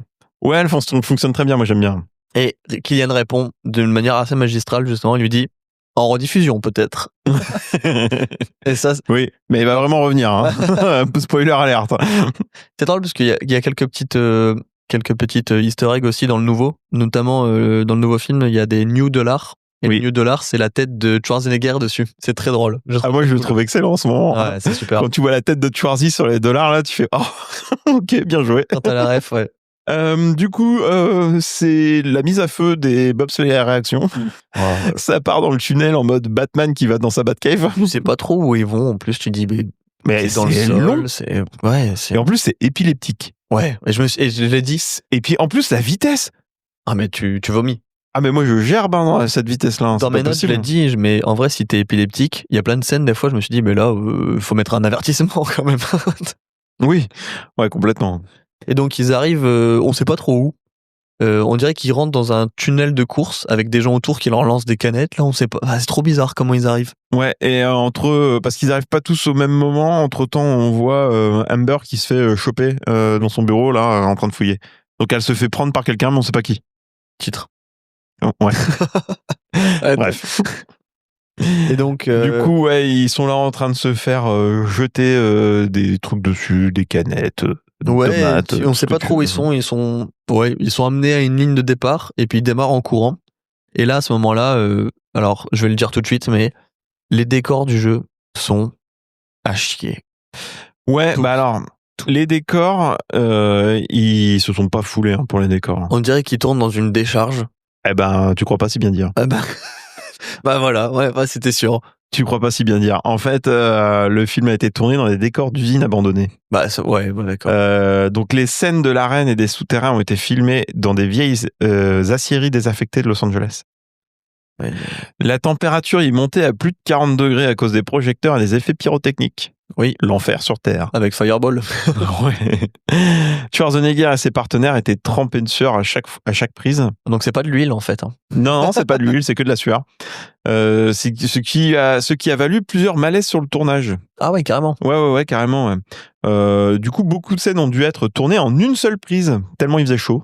Ouais, donc ça se voit. Beaucoup de choses. Ouais, ça explique beaucoup de choses. Et ben, donc ouais, c'était pas un choix artistique, c'était par survie. Ok, d'accord. Voilà. Tu m'as éclairé beaucoup de points étonnants du film. Ouais, en faisant les anecdotes, j'ai eu la même chose. Donc. Non, mais les décors à partir de ce moment-là, je trouve que c'est ça le pire. Mais en fait, normalement, ça devrait être le moment où le film commence. Et c'est moi, à partir de là, où j'étais en mode, oh putain, c'est long, ça va être long. Heureusement qu'il y a les passages d'émission pour rattraper, parce que justement, là, on retourne à l'émission. Et le public, en fait, on apprend que dans l'émission, on va passer par, ils appellent ça les trackers. Hein. Oui. On passe d'un tracker à l'autre à chaque fois. Et c'est le public qui doit choisir le tracker. Donc ils font venir du coup les petites vieilles, comme tu disais. Là, c'est une petite vieille qui doit choisir le tracker et elle choisit Sub-Zero. Jolie référence à Mortal Kombat. Bah alors, j'étais en train de me dire, est-ce que c'est vraiment une référence à Mortal Kombat? Bah, je me suis posé, est-ce que c'est l'inverse? Ou Sub-Zero n'est pas du tout une référence ni à ni l'un ni l'autre. Ouais. En fait, je regardais vite fait et le premier Mortal Kombat il est de 92 pour moi. Ok, bah tu vois, ou alors donc c'est l'inverse. du coup, c'est sûrement l'inverse. Ou sûrement il n'y a pas de... Mais ouais, Midway, ils ont sorti Mortal Kombat en 92. Ok, bah tu vois, Voilà. ok. Bah je pensais vraiment, moi je me suis dit, référence à Sub-Zero. Et ben dans mes notes, j'ai mis la même chose. Ah, petite référence à Mortal Kombat. Puis après, ouais. je me suis dit, peut-être aller chercher vite fait. Mais non, ouais, c'est bien 92. Ouais, donc ok. Donc voilà, c'est pas une rêve du tout. Donc on a Sub-Zero, notre espèce de catcher avec une. C'est un joueur crosse de hockey. C'est un joueur de hockey bodybuildé avec une grosse tronçonneuse. Bah, c'est pas une tronçonneuse, mais c'est une crosse avec une lame sur le côté, quoi. C'est complètement con comme idée. D'ailleurs, au lieu de taper sur le gong, il le coupe en deux. C'est what the fuck. Et du coup, on part. Donc, nos amis arrivent dans un endroit très froid, dans très une noir. première arène. Et l'arène, c'est juste une patinoire en fait. C'est un stade de hockey, putain. Ouais. C'est nul. Ouais, non mais c'est. Tu sens que c'est pas de budget, quoi. C'est nul. Du coup, notre ami Sub-Zero commence à les attaquer à coups de crosse, à coups de patin. Il leur envoie des palets explosifs. Ouais. Petite anecdote, au Québec, on appelle ça des rondelles. Donc il envoie des rondelles explosives. C'est un peu n'importe quoi. Il y a un moment, il y a un mec qui finit sur la crosse. C'est Vice. Balance, ouais, Vice. Et il le balance dans le but, et le but se ferme, mais il est en plastique, le but sort. Bah, je comprends pas. C'est n'importe quoi. Mais là, l'action, elle est vraiment pas dingue. Ouais, non, c'est un peu compliqué, là. En plus, pour le coup, je le redis, hein, mais la musique, elle gâche vraiment trop. Ouais, tout. Et puis, il fait noir, on voit rien. On voit que dalle, quoi. C'est souvent filmé avec des lumières rouges, et du coup, toute l'image est rouge saturée. C'est vraiment pas joli. La photo, elle est vraiment... La balance des blancs, elle est à 0. Ah ouais, je sais pas ce qu'ils ont branlé, là, hein, mais vraiment, c'est affreux. Et en plus, ça va très vite, hein, parce que du coup, en 2 secondes, le combat va se terminer. Ouais, grâce à Ben, puisque Ben, il va choper un pilier, il va arracher le pilier, et en fait...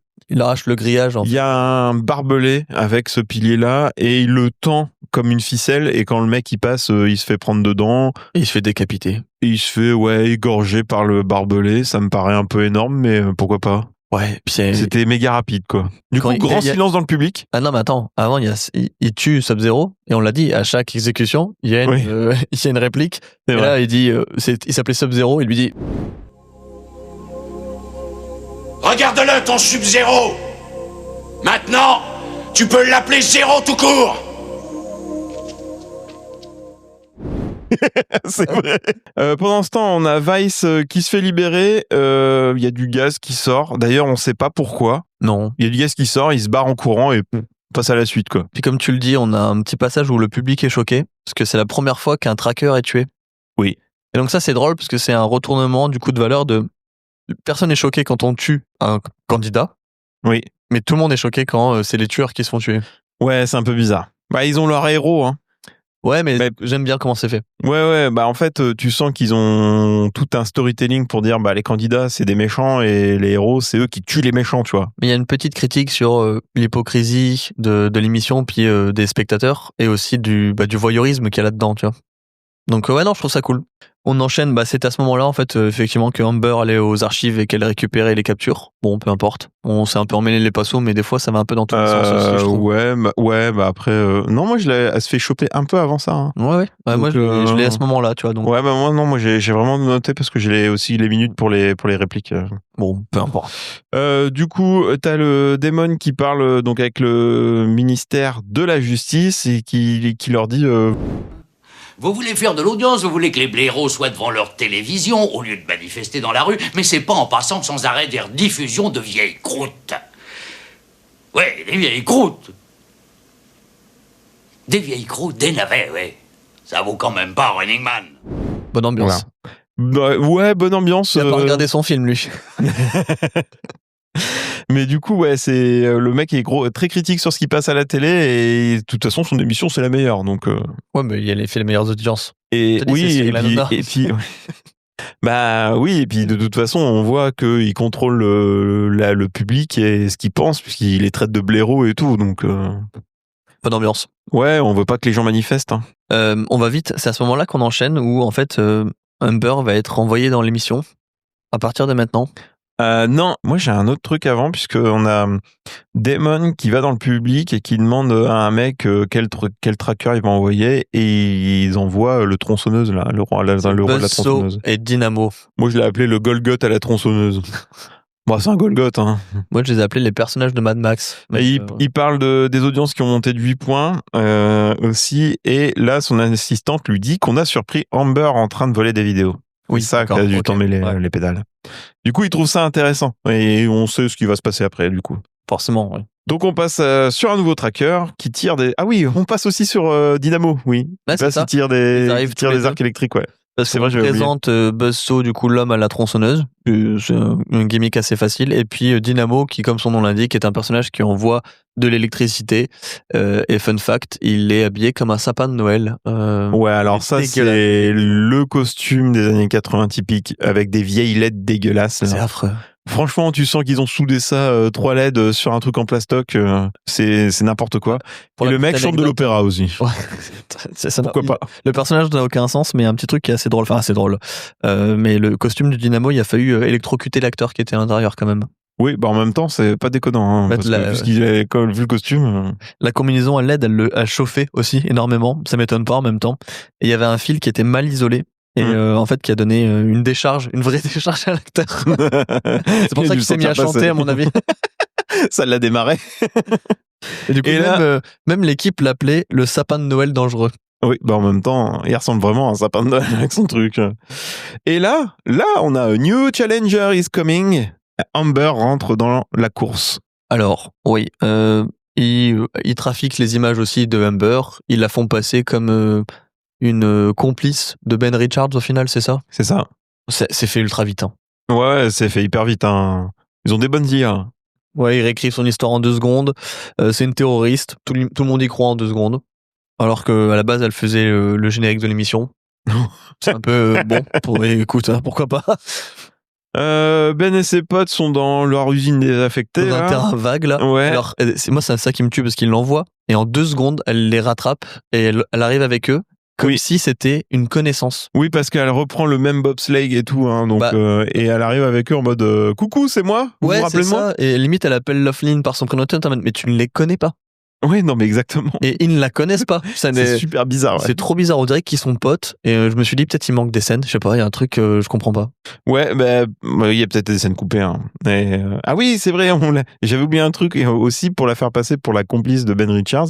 Ils la font aussi passer pour une femme de peu de vertu qui couche avec beaucoup de monde. Waouh, la vision de la femme dans ce film quand même, c'est compliqué. Il y a qu'une actrice. Après, c'est pour la discréditer. Et tu vois, même dans le nouveau, ils font ça avec sa femme au personnage. Ils la font passer pour une. Oui, mais ouais, c'est gratuit. Là, il y a beaucoup de choses pour elle, enfin qui sont pas pour elle, quoi. Heureusement, elle va faire 2-3 trucs qui sont utiles quand même dans le film. Ouais, elle a un rôle qui est utile dans le scénario, pour le coup, ouais. Mais c'est le seul fait d'arme qu'elle a, quoi. Alors quand elle arrive, je me suis posé la question d'un truc, je sais pas pour toi. Elle a une combinaison jaune comme Ben. Ouais. Et les 2 autres, la Vice et la Flynn, ils ont une combinaison grise. Ouais, c'est. Je me suis dit, est-ce qu'ils vont les séparer à la fin en mode team, ils vont se battre et il va falloir qu'ils tuent les autres ? Pas du tout. Et en fait, pas du tout. Mais tu sais ce que ça marque ? Qui va mourir. Oui, bah oui. Les 2 en combinaison grise, c'est ceux qui vont mourir. De toute façon, on le savait déjà. Hein. Oui, mais bon, c'est con parce qu'au final, le film de spoil en fait qui va mourir et qui va vivre en fait. C'est pour les jouets. Ouais, je sais pas s'ils ont sorti des jouets. Il devait avoir bizarre. Une idée. Ouais. Oui, peut-être qu'il y avait une idée derrière. Et du coup, il y a une moto qui arrive avec une voiture qui leur fonce dessus. Juste avant ça, ils expliquent le plan B. En fait, ils expliquent qu'ils cherchent une antenne. T'as le geek qui voit une antenne, il dit en fait, ils cherchent une antenne parce que ils veulent. Alors c'est vraiment mal expliqué, mais il faut pirater le signal, de la télé. Ouais, pirater le signal de la télé pour passer les vraies vidéos et tout. En fait, la résistance cherche à faire ça depuis plusieurs années et du coup, eux, ils sont dans le jeu pour faire ça. Voilà. Exactement. Donc ça va être la side quest qui va démarrer à partir de maintenant. On n'en a jamais entendu parler avant et ça arrive là comme ça, un peu comme un cheveu sur la soupe. Ouais, il veut brouiller le réseau pour que la résistance puisse envoyer toutes leurs infos, voilà. Et voilà, c'est ça. Du coup, il y a Buzzsaw qui arrive Là, nos deux équipes, elles vont être séparées parce que du coup, t'as Vice et Amber qui vont vers l'antenne pour la pirater. Ouais. Et t'as Laughlin, du coup, et Ben Richards qui sont attaqués par Buzzsaw. Ouais. Dans un couloir, genre. Ouais, dans un couloir avec sa moto. Il arrive à blesser Laughlin dans un premier temps. Il lui met un coup de tronçonneuse en 2-2. Ouais. On dirait un personnage de Mad Max, moi, à ce moment-là, je trouve, Buzzsaw. Ouais, c'est vrai. Avec la moto, avec la moto ça fait très et Mad tout, Max, pour le coup. je me suis dit, putain, ils ont pas été chercher très loin pour ça. Et du coup, avec sa moto, il revient avec des bolasses pour attraper Ben. Il le traîne par terre avec sa moto. Qui fait très Mad Max aussi, là. Qui fait très Mad Max aussi, pour le coup. Je me suis dit là, je me suis dit ça, pour le coup, que ça faisait très Mad Max. Il l'attrape avec un lasso, en fait. Genre de lasso, là. Et puis, il se fait traîner. D'ailleurs, c'est un des rares moments où Arnold Schwarzenegger sera en danger / Ouais, il est pas vraiment en danger, il a l'air de tanker le truc normal. Ouais, mais c'est le moment où il est le plus en danger limite. Mais oui, c'est sûr. Du coup, avec sa moto, il y a un moment, lui, comme il se fait traîner, il prend le câble, il l'accroche à un pilier électrique. Et l'autre avec sa moto part valdinguer. Bon. Okay. En 2 secondes. En 2 secondes, ouais. Après, bagarre. Ouais, bagarre. Bah ouais, bagarre. Il faut, c'est Schwarzy, il faut de la bagarre. En parallèle, t'as aussi Amber et Vice qui piratent la tourelle, enfin Ouais, ils trouvent le cerveau électronique, et trouvent le système de décodage hexagonal. Ouais. What the fuck. Ouais, c'est passé quoi? Bah, c'est une suite de chiffres qu'il faut retenir, quoi, en gros. C'est le numéro du loto. C'est vrai qu'Amber doit garder des numéros en tête. C'est ce qu'elle fait. C'est ce qu'elle fait. C'est son vrai, participation. C'est à ça qu'elle sert. C'est à garder des numéros en tête. C'est tout. Du coup, Ben s'approche du Golgoth entre-temps avec sa tronçonneuse. Donc, comme on disait, bagarre à coup de tronçonneuse. Bagarre pas très intéressante. Pas très intéressante, mal filmée. Bon, à un moment, il retourne la tronçonneuse sur les couilles du Golgoth et c'est comme ça qu'il termine par terre avec un joli cri en mode ah. En tout cas, en français, c'est ce qu'ils ont fait. Et t'as encore une phrase nulle où le mec avec sa tronçonneuse Buzzsaw, il dit cette tronçonneuse fait partie de moi. Et du coup, vu qu'elle fait partie de lui, elle revient. Enfin, elle fait vraiment partie de lui à la fin. C'est nul. Oui, c'est complètement nul, pour le coup. C'est gore, par contre. Ouais, bon, il y a un peu de sang après.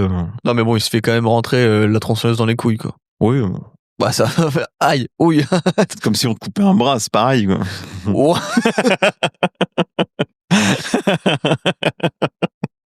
Du coup, on a Amber et Vice qui se font espionner par Dynamo et qui tirent un truc électrique sur Vice. Et fin de tournage pour Vice. Moi, je me suis dit, bah, il a juste fait un coup d'électrique. Non, il est mort comme ça, comme une merde. Il n'y a même pas... tu sais, alors on va le dire là, mais en fait, Laughlin, avec son coup de tronçonneuse, il va mourir, on l'a vu. Oui. Mais il a le droit à son moment émotion et tout. Vice, non.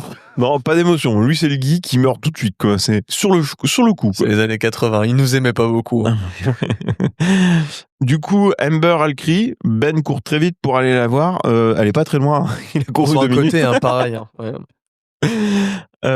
Après, du coup, en courant, il monte sur une colline parce qu'il se fait poursuivre par la voiture. Dynamo en voiture. Je sais même pas comment il a repris sa voiture. Ça a été tellement. Alors, c'est une voiturette. Et oui, c'est en carton. On dirait le Cybertruck de Tesla, mais en carton et en petit.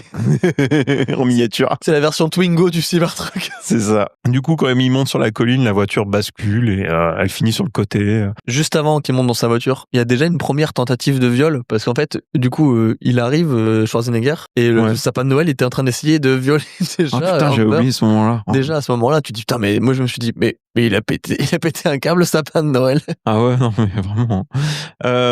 Tout le monde dit, alors comme il est retourné et que le sapin de Noël est bloqué dans sa voiture, tout le monde dans le public crie à mort. Ils veulent tous qu'il le bute. Mais Ben ne tue pas les gens sans défense. Donc ils se barrent tous les deux. Il le laisse comme ça. On l'a pas dit d'ailleurs, mais à ce moment-là, juste quand il va vers le sapin de Noël, c'est à ce moment-là qu'il l'appelle vraiment. Il y a une vraie réplique de Schwarzenegger qui dit Hey, sapin de Noël! C'est vrai ça, j'avais oublié. Ça m'a vraiment fait marrer. Et du coup, présentation de Fireball qui est appelé au vestiaire.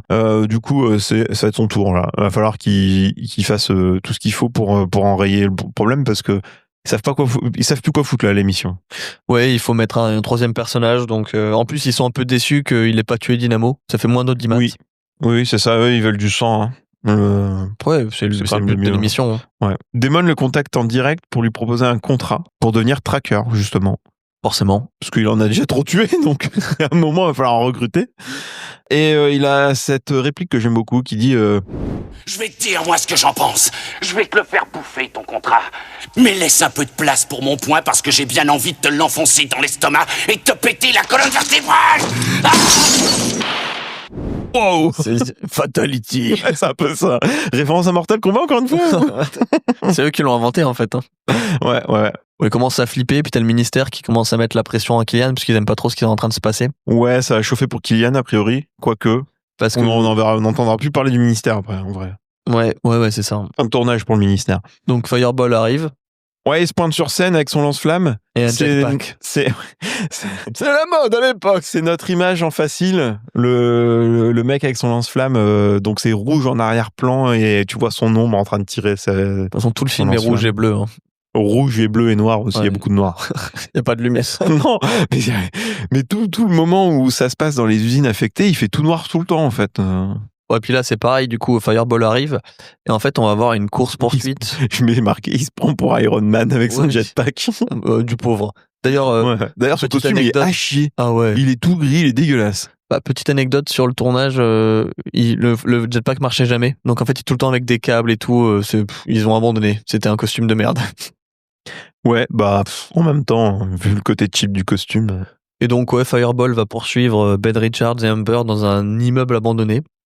Ouais, pendant ce temps-là, t'as Damon qui demande qui va gagner. Il y a la petite vieille de tout à l'heure, là. Ouais. Et la petite vieille qui dit, c'est Ben Richards. Du coup, là, ça fout un peu l'embarras pour l'émission. Pour Damon. Donc, il dit, what the fuck, qu'est-ce qui se passe? Les gens commencent à croire en lui, quoi. Et même chez les pauvres, dehors, ils commencent à parier sur Ben Richards. Ouais. Donc, le vent est en train de tourner, ma bonne dame. C'est ça. Et Fireball arrive face à Richards et Amber. Et les courses. La course poursuite à pied la plus lente du monde. On dirait, ils font leur petit marathon, tu sais, leur course du dimanche, quoi. C'est en mode pas toc, toc, toc, toc. Non, on s'en fout. Et je comprends pas qu'il tire pas son lance-flamme. Elle a un tel range avec, c'est pas possible, quoi. À un moment donné, t'as Schwarzenegger qui va essayer de le bloquer avec des bacs de pétrole. Là, il lui envoie de l'essence et t'as Fireball qui passe à travers l'essence en feu. Ouais, il fait tout cramer, exploser, il passe quand même à travers. En fait, tout ça sert juste à ce que Amber et Schwarzenegger se séparent. Oui. Amber trouve des cadavres, elle regarde leurs plaques et ce sont les anciens gagnants. Voilà. Qu'on a vu qui étaient à Hawaï. Et en fait, ils sont au chaud, ça c'est sûr, puisqu'ils sont cramés. Ils avaient un truc avec Hawaï dans ce film. Ouais, c'était le fantasme à Hawaï. Oui, c'est vrai. C'était le voyage le plus cher aux États-Unis. Du coup, Fireball arrive devant elle, il met un temps fou à essayer d'allumer son bordel là. Pour la cramer, mais c'est le discours du méchant en mode oui, je vais te brûler, machin et tout. Sauf que Ben arrive, et tu sais pas par où d'ailleurs, il arrive par en haut. Par au-dessus, et où est-ce qu'il était? Ouais, je sais pas, le mec était dans le faux plafond. Il est encore dans Predator. Du coup, il arrache son câble d'arrivée d'essence, et il y a de l'essence qui part dans tous les sens à cet endroit-là, et il lance une fusée de détresse. Oui. Et il lui dit non, pitié, pitié. Joyeux Noël. Et tout explose. Fin de tournage pour Fireball. Et j'adore la réplique qui dit juste après, dit quelle tête brûlée. Je l'ai marqué aussi. Ah, pas mal. Et on passe au dernier tracker qui est le Capitaine Freedom. Alors moi j'avais pas tilté que c'était un tracker quand j'ai vu l'émission de Jim là. Parce qu'il est en costard aussi même tout le long. Ouais, il est en costard et tout. Et là il arrive avec un costume. Mais qu'est-ce que c'est que ce costume? Ouais. Il a un espèce de bras en métal, on sent que c'est du carton. Il a un espèce de truc avec des boutons sur son torse et des couteaux. Mais what the fuck, c'était quoi le but? On dirait la Paris Games Week. C'est le cosplay du pauvre, là. Mais il est ridicule. Bon, lui, il veut pas continuer. Il sent que ça pue, cette histoire. Donc, il dit à Damon, moi, je me casse. En plus, là, ça va être vraiment à chier parce que après avoir tué Fireball, Ben et Amber se font capturer dans une boîte. Oui. Dans une cage. Et en fait, il y a, dans l'endroit du jeu, il y a un bâtiment de la Résistance. Oui. Pourquoi? On sait pas. Comment a fait la Résistance pour arriver là? Aucune idée. Pas, ouais. Donc, Amber fait son acte héroïque du jour. Elle donne au batteur de Fleetwood Mac le code pour pirater les serveurs de la télé. Et en parallèle, en fait, ils se rendent compte qu'à la télé, ils sont en train de raconter une histoire qui est pas en train d'arriver. parce que ils savent qu'ils vont pas réussir à le tuer, ce bon vieux Ben Richards, et ça sent un peu le roussi. Donc ils créent une fausse scène où le capitaine, je sais plus quoi là, Capitaine Freedom va buter nos deux héros. D'ailleurs, ouais, il se retrouve dans un espèce d'octogone à barbelés là. Ouais, Amber, elle se fait plier en 2 secondes, envoyée dans les barbelés. Ouais, wow. Elle est pliée en 2, hein. C'est un... wow, il la défonce. La pauvre. On a un petit combat stylé quand même entre. C'est le seul vrai combat. C'est le seul vrai combat du film et le seul qui est stylé aussi parce que le combat avec Monsieur Tronçonneuse, c'était de la merde quoi. Ouais. Là, c'est un vrai combat où ils se mettent des nions dans la gueule. C'est pas mal. Ouais, ça tabasse sévère. Hein. Ouais, puis il y a du sang, il y a un enjeu. Bon, nous on sait que c'est pas du vrai, donc c'est dommage que le seul vrai combat ce soit un faux. Mais en fait, tu sais que j'avais pas tilté que c'était un faux sur le coup. Ah ouais? Bah non, parce qu'en fait, je me suis dit, waouh, qu'est-ce qui s'est passé? C'était avec les résistants et d'un coup, ils se retrouvent dans un octogone. Toi, t'as dû être surpris. Bah ouais, et après, j'ai continué le film, j'ai fait, ah, ok, j'ai compris. Ouais, bah oui. Parce qu'en plus, du coup, forcément, le Captain Freedom gagne, il empale, parce qu'il y a un mur avec des pics et il empale Schwarzenegger sur le mur avec des pics. America! Fuck yeah! Et du coup, on repasse sur Schwarzy et là on voit que c'est du fake parce qu'ils sont toujours avec les résistants en fait. Ouais, bien sûr. C'est le moment de... On arrive là sur l'acte final, ça y est, on y est. Ouais, on y est, et c'est long, c'est chiant comme acte final parce que t'as Schwarzy qui se rhabille parce que il enlève sa combinaison à la con. Bah normal, ouais. T'as Amber qui se trouve un côté badass qu'elle avait pas avant et ils prennent tous les armes. Attends, c'est vrai parce que au moment où ils donnent le code comment ça s'appelle aux résistants, Amber sort la cassette de la vraie cassette histoire de Ben Richards et il a cette réplique qui dit: où est-ce que tu l'avais caché? Ça, c'est pas des oignons. Non, mais sérieux. Oui, elle a dit, oh, dans un endroit secret. Ça ne vous regarde pas, t'es en mode, ouais, sérieux, elle a mis dans son cul, quoi, la cassette. Quel enfer. Et du coup, Ben et Amber partent en mode commando, forcément. La référence, quoi. J'ai une réplique et je sais plus pourquoi j'ai cette réplique-là. Et il y a un moment, ah oui, je crois que c'est quand il met la cassette et il lui dit: Monsieur Spock, c'est à vous de jouer. Qui c'est ça, Monsieur Spock?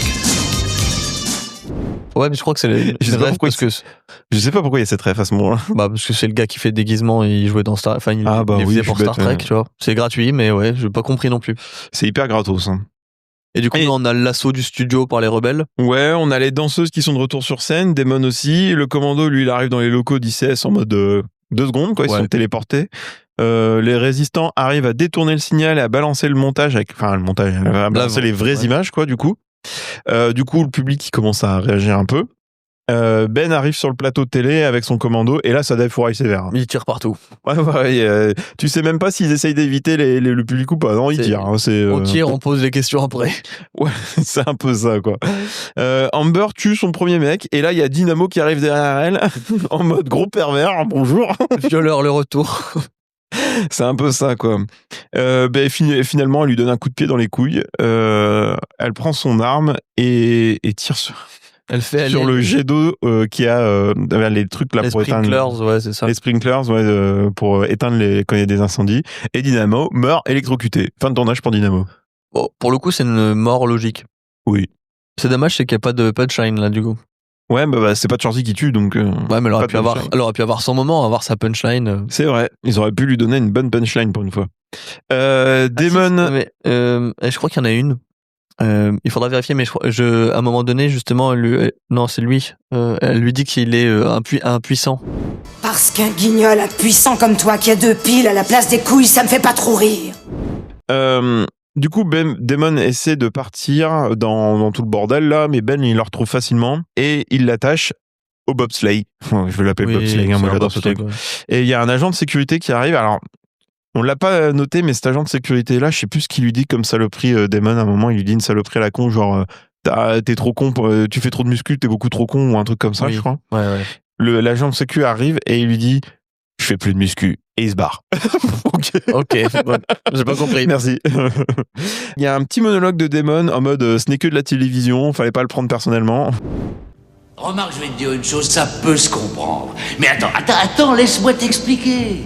Ce n'est que de la télévision, après tout, rien d'autre. Rien à voir avec les gens eux-mêmes. Ce qui importe, c'est l'indice d'écoute. Ça fait 50 ans qu'on leur dit ce qu'ils doivent manger, ce qu'ils doivent boire, ce qu'ils doivent porter. Ben, nom de Dieu, tu peux pas comprendre ça.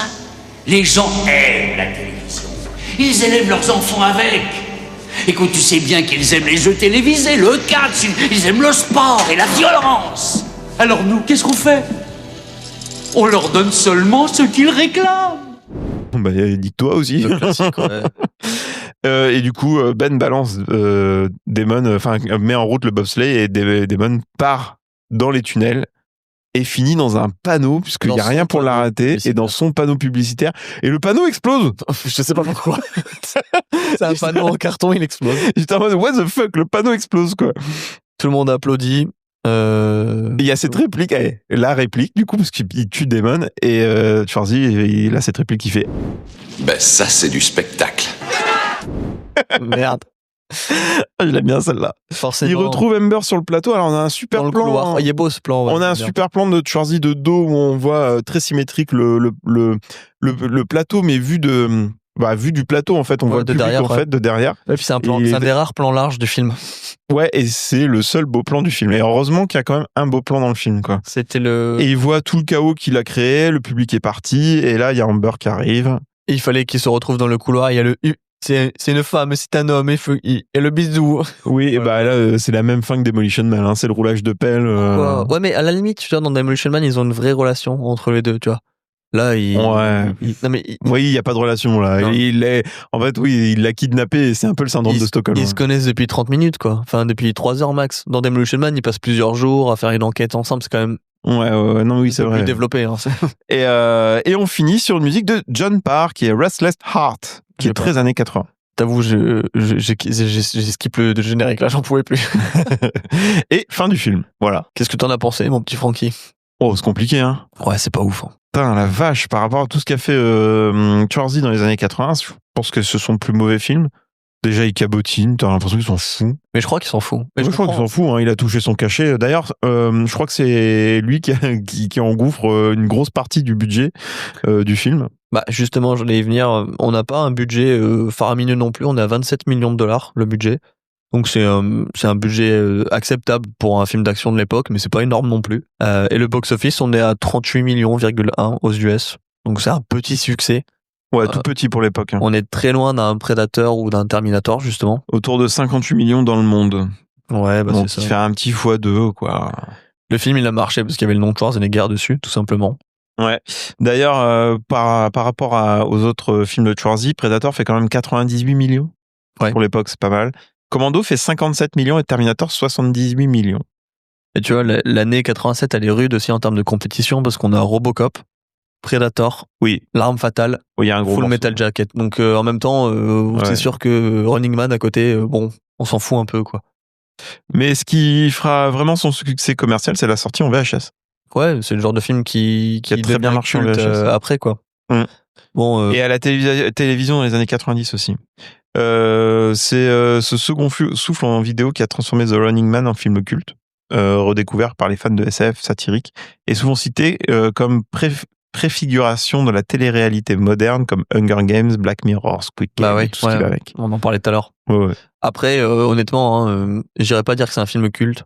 Moi, j'ai découvert là, donc j'ai trouvé ça vraiment mid, voire pas bon. Je pense pour pas mal de gens, c'est assez culte.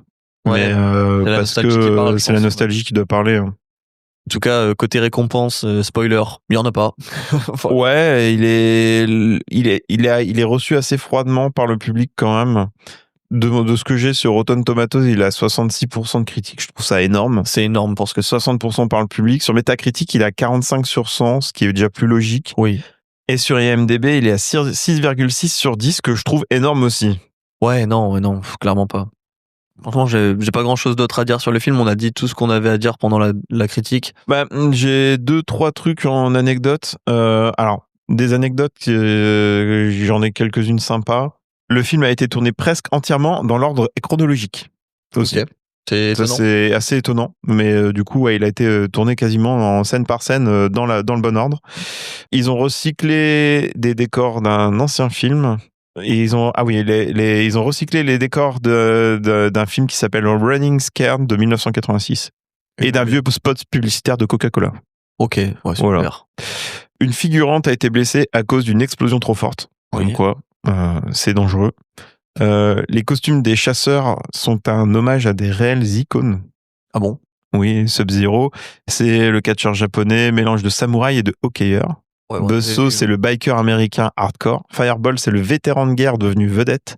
Dynamo, c'est la parodie des chanteurs de variété des années 80. What the fuck? Wow, ouais. Un mix entre Liberace et Freddie Mercury. Voilà. C'est un peu ce qui a été dit. Pour Freddie Mercury. Ouais.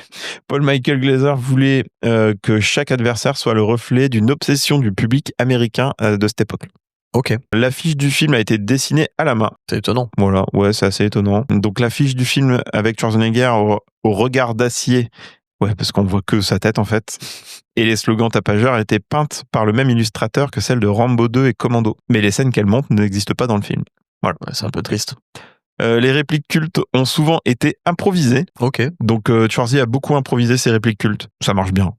Il est bon, hein. Ouais, mais sur ses répliques, il est très bon. Il y a un timing comique qui marche bien souvent. Ouais. Et dernière anecdote qui va nous faire enchaîner sur le dernier film. Depuis les années 2000, The Running Man a failli être remaké plusieurs fois. En 2010, un projet avec Dwayne Johnson circulait chez Universal. Heureusement que c'est pas arrivé. Version modernisée du jeu de télé-meurtrier façon Battle Royale. Mais le film a capoté. Aujourd'hui, c'est le grand Edgar Wright qui réalise le film qui est sorti donc la semaine dernière, si je me rappelle bien. Oui, c'est ça. Dernier, ouais. Edgar Wright qui est réalisateur de Baby Driver, Shaun of the Dead, Hot Fuzz, Le Dernier Pub avant la fin du monde et Last Night in Soho. Que des bons films. Hein. Moi, j'ai que ça en tête. Toute la trilogie Cornetto, de toute façon, c'est exceptionnel. D'ailleurs, je pense qu'on va en faire un. On pourrait. Oui, clairement. J'adore Le Dernier Pub avant la fin du monde. Moi, je vais faire Hot Fuzz. Ah, j'aime bien. Je les aime les trois. Parce qu'on fait quand même beaucoup de films d'action des années 80 et Hot Fuzz est vraiment une parodie de film d'action. Et je trouve ça génial, Hot Fuzz. Après, on pourrait tous les faire, hein, parce que en vrai, c'est des bons films, mais il y a moyen de bien rigoler, il y a des super répliques, on peut bien se marrer dessus. Et du coup, ouais, voilà, ça aurait dû être Dwayne Johnson qui aurait pris le rôle de Schwarzy. En fait, du muscle pour du muscle, mais en fait, ils ont fait un autre choix. Merci Edgar Wright, parce que c'est Glenn Powell qui reprend le rôle de Ben Richards. Il est superbe dans le rôle. Il est extraordinaire. Moi, j'adore Glenn Powell. Enfin, écoute, je le connaissais pas trop. C'est vrai qu'il a été révélé là mondialement avec Top Gun Maverick, forcément. Mais j'ai pas beaucoup de souvenirs de l'avoir vu dans beaucoup de films, honnêtement. Moi, je l'ai vu dans Twisters l'an dernier. Ah, putain, c'est lui dans Twisters. Oui, aussi, dans Twisters, vrai. Il est incroyable dedans. Aussi. Il est trop bien. Et j'ai adoré Twisters, j'ai trouvé ça trop bien. Il a quand même une belle filmographie. Il a fait Twisters, il a fait Tout sauf toi, qui est une comédie romantique un peu drôle. Je crois que c'est avec Sydney Sweeney, je crois. Ok. Oui, c'est ça, c'est avec Sydney Sweeney. C'est elle qui produit d'ailleurs ce film-là. C'est un film qui est sorti sur plateforme, je crois, aux États-Unis. Ah ouais, ok. Il jouera aussi dans Hitman, qui est sorti sur Netflix et qui paraît qu'il est très drôle. D'ailleurs, il y a un gimmick qui reprend du film de Hitman, c'est quand il se déguise dans celui-là. Ok. Il se déguise beaucoup dans Hitman. Ouais, comme dans le jeu, quoi. Voilà. D'accord, ouais, mais c'est un film Netflix, je crois. C'est pour ça que j'ai pas. Ouais, je sais plus si c'est Netflix ou une autre plateforme, mais ouais, c'est la star montante en ce moment d'Hollywood. Et il jouera aussi dans Expendables 3. Et ouais. Ok. Il a joué dans Expendables 3. Il jouera dans Scream Queens. Alors j'aime beaucoup cette série. Les 2 saisons sont trop bien. Et il joue le rôle de Chad Radwell. Il m'a fait mourir de rire dans cette série. C'est une grosse parodie des slashers, en fait, Scream Queens. C'est pas mal foutu. Les 2 saisons sont cool. Il y a Emma Roberts dedans qui joue. Il jouera dans The Dark Knight Rises. Ah bon? Oui, il fait juste le rôle de trader numéro 1. Ouais, d'accord. J'allais dire. Mais il a joué chez Nolan, comme quoi. Oui. Il faut pas exclure de le voir chez Nolan dans quelques années. Non, c'était cool. C'est cool de le voir dans un. Il le fait très bien. Honnêtement. Ouais, et il a beaucoup de films qui arrivent. Hein. Il a un film sur Monsanto là qui devrait arriver. Il y a Heaven Can Wait, Ghostwriter. Il y aura Top Gun 3.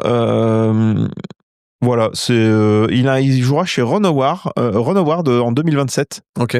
Il a un film chez Judd Apatow en 2028. Donc le mec est booké. On va le voir. On va le voir souvent. J'ai trouvé très juste dans cette adaptation, donc c'était cool. Ouais, il est très très bon. Alors, dans la nouvelle adaptation, excite les trackers bodybuildés et fluo, ou sapin de Noël. On est sur des trackers beaucoup plus terre à terre, très militaires. On sent que là, c'est très martial, loi martiale, quoi. D'ailleurs, le tracker principal est joué par Lee Pace, que j'aime beaucoup. C'est un acteur qu'on voit trop peu, je trouve. Lee Pace, c'est comment ça s'appelle ? C'est Ronan l'exécuteur dans Les Gardiens de la Galaxie. Ouais. Et il a joué dans une des meilleures séries que je connaisse aujourd'hui. C'est Halt and Catch Fire. Je connais pas du tout, mais ouais, c'est dans mes notes aussi. Ouais, Halt and Catch Fire, c'est une série extraordinaire sur les années. Ah, pour le coup, si vous aimez les années 80, allez-y. Si vous aimez l'informatique dans les années 80, allez-y encore plus. C'est l'histoire de personnes qui essayent de monter des boîtes d'informatique dans les années 80. De PC personnels. Donc, il y a toute une histoire avec l'électronique, les premiers PC personnels, Internet. Il y a beaucoup de propos dessus. Et vraiment, son personnage, il est hyper ambivalent. Il est... Enfin... moi, il me fait même un peu peur. Tu sais jamais à quoi il va penser. Et il joue trop bien Lee Pace. Moi, j'adore cet acteur. Je trouve qu'on le voit pas assez. Ouais, bah il fait il est bien son rôle, mais c'est encore un second rôle où... Ouais, c'est un peu dommage parce que je trouve que c'est un acteur qui mériterait d'avoir des plus gros rôles. Il a pas beaucoup de répliques, hein, honnêtement. Non, il a pas beaucoup de répliques et heureusement on voit sa tête quand même à la fin, puisque en fait il a une cagoule tout le long du film. Acteur très très aimé de Edgar Wright, il y a Michael Cera qui passe une tête. Ouais, il y a un petit caméo. C'est plus un caméo que... Ouais, c'est un peu plus long qu'un caméo quand même. Hein. C'est ouais, il a une scène, ouais. Il est autant représenté que Colman Domingo qui est... C'est vrai. Parce que là, il est important en fait dans le reste du film. En fait. Ouais, non, c'est ça. Non, mais c'est cool. C'est mon personnage préféré dans Superbad, enfin Super Grave. Ouais, et puis c'est Scott Pilgrim. Hein. Ouais, oui, tout simplement. Ouais. Il y aura, du coup, il y a William H. Macy qui passe une tête aussi. Et c'est lui qui joue le rôle du mec qui lui donne les déguisements au début là. C'est vrai. Oui. D'ailleurs, c'est ce mec il disparaît. C'est Frank Gallagher dans la série comment ça s'appelle ? Putain, j'y arrive plus. J'ai plus la série en tête. Je la regarde. Ah, c'est Shameless. Shameless, merci. Putain. Oui, c'est vrai. Que moi quand je l'ai vu, je fais merde, il y a Frank. Mais du coup, ouais, c'est un acteur qu'on voit beaucoup souvent en second rôle, voire tierce rôle. Pareil, il y a une scène. Mais ouais, il a une scène et en plus on n'entend plus parler de son personnage alors qu'à un moment donné... Ouais, je suis d'accord. C'est un peu chelou.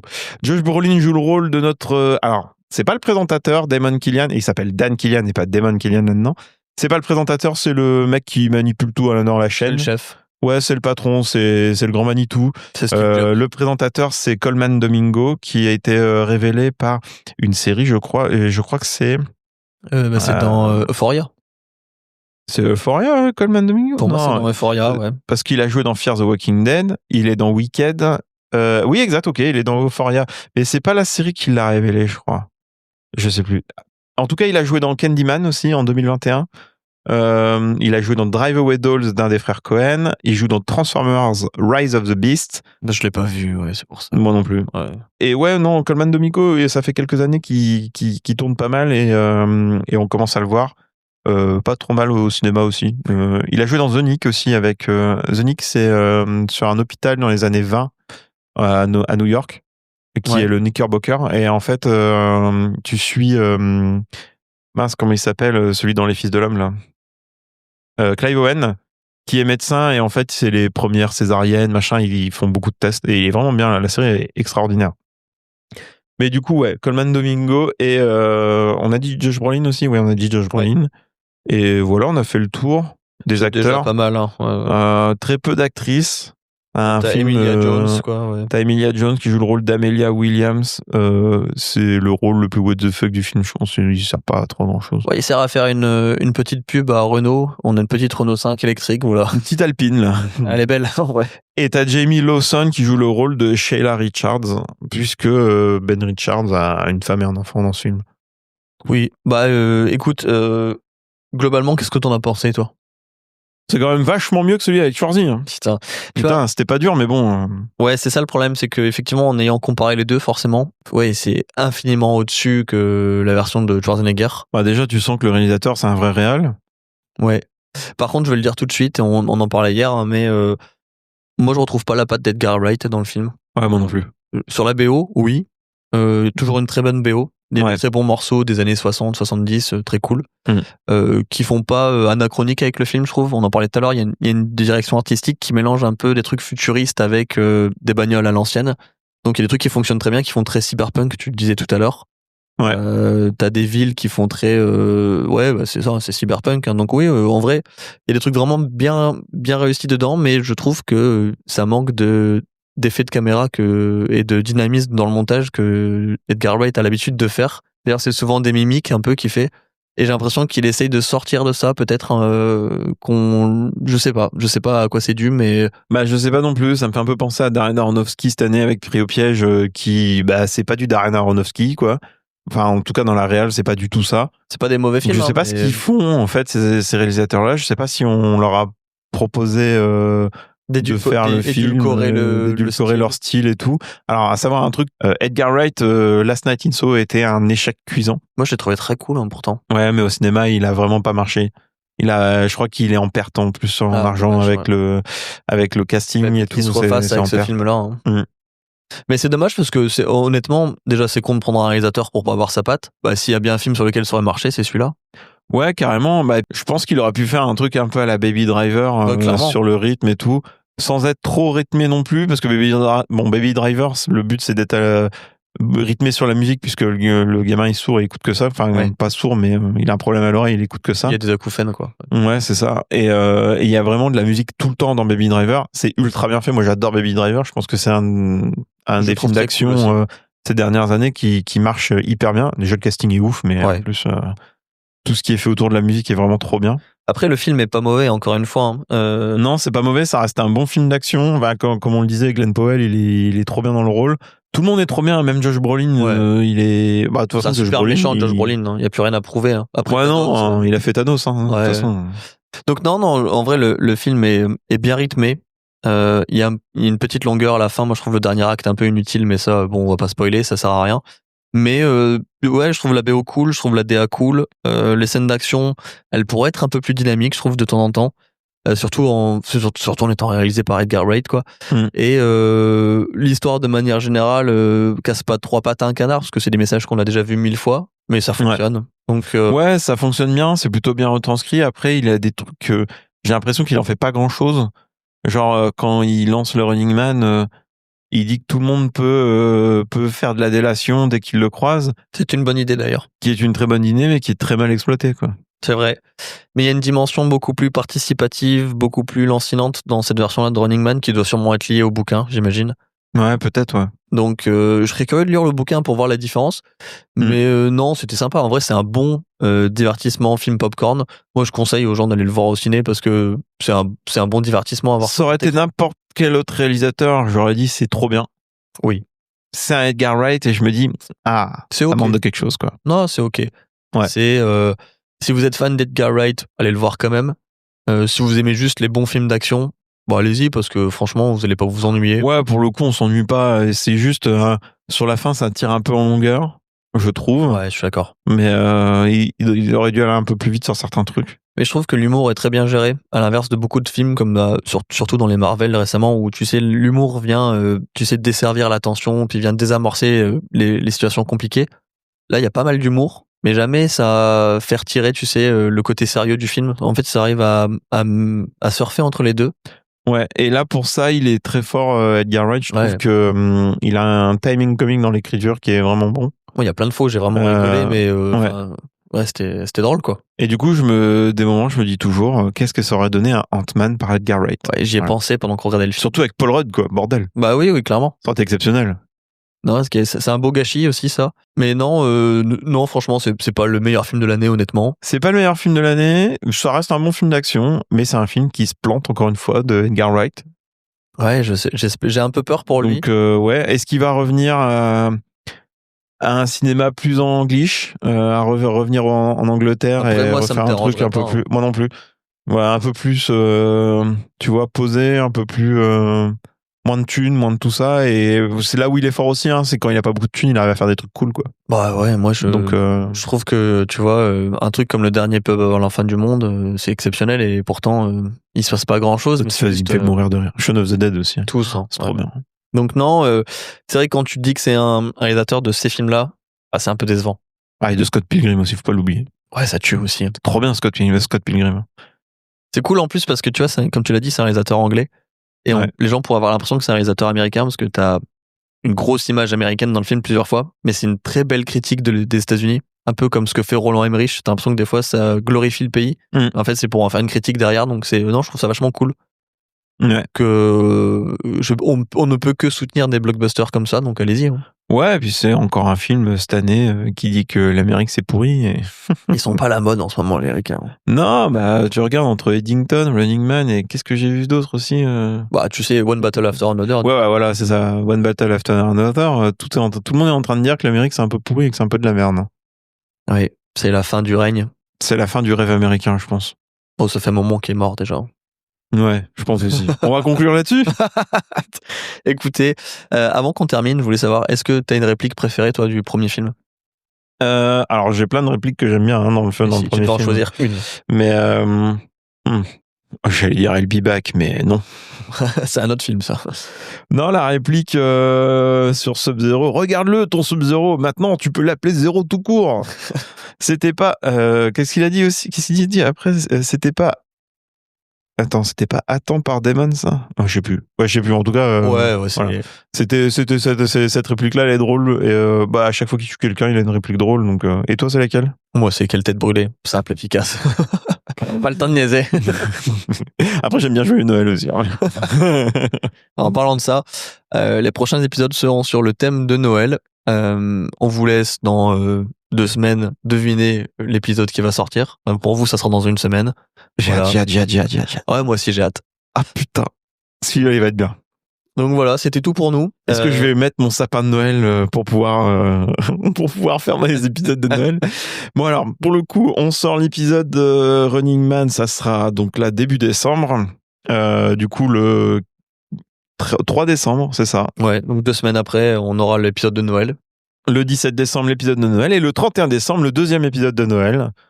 Ça va vous plaire, c'est des bons films, c'est du culte. On finira la saison là-dessus, enfin. Ouais. Vous avez dû le voir aussi, mais on a enfin réussi à faire notre premier format court. Il était temps. Ouais, depuis le temps. Et on va en faire un aussi sur Running Man, forcément, sur le nouveau, celui de Edgar Wright. Ouais. Et puis on va essayer de continuer à en faire plusieurs. Donc n'hésitez pas si vous avez des retours à nous faire là-dessus. Je sais que la rubrique de Rocco, elle a beaucoup plu. On a eu des commentaires de Mathieu et de Mysticatos. On va pas la faire à chaque fois parce que forcément toutes les 2 semaines on n'aura pas grand-chose à vous recommander, donc on le fera en fonction. Et puis voilà. Ouais, bah voilà. Est-ce que t'as autre chose à ajouter, mon petit Francky? J'ai pas grand chose à ajouter. La saison se termine tout doucement avec des bons films de Noël. On reprendra pas début janvier tout de suite, je pense. Mais il y a des tests qui arrivent en janvier. On vous tiendra au courant. On va peut-être faire des choses avec un petit top 10, un petit flop 10, un petit top, peut-être pas 10 parce que ça fait beaucoup 10 quand on est à 2. On en fait 10 chacun, ça va être long, mais on y réfléchit, ouais. Mais ouais, il y aura peut-être des choses là-dessus. En tout cas, merci. Un peu plus hors série. Oui, effectivement, on en profitera en mois de janvier pour faire un hors-série, je pense. Et puis, bah, merci à tous d'être encore là. Si vous nous écoutez, ça fait plus d'1h50. Bon courage pour le montage, Francky. Et puis, je vais m'amuser avec toutes les répliques du film. Ouais, il y a du boulot. En tout cas, merci à tous. Et puis, nous, on se dit à une prochaine fois. Je te laisse le mot de la fin. Ouais, bah, continuez à regarder des films et aller au ciné. Allez, ciao. Salut.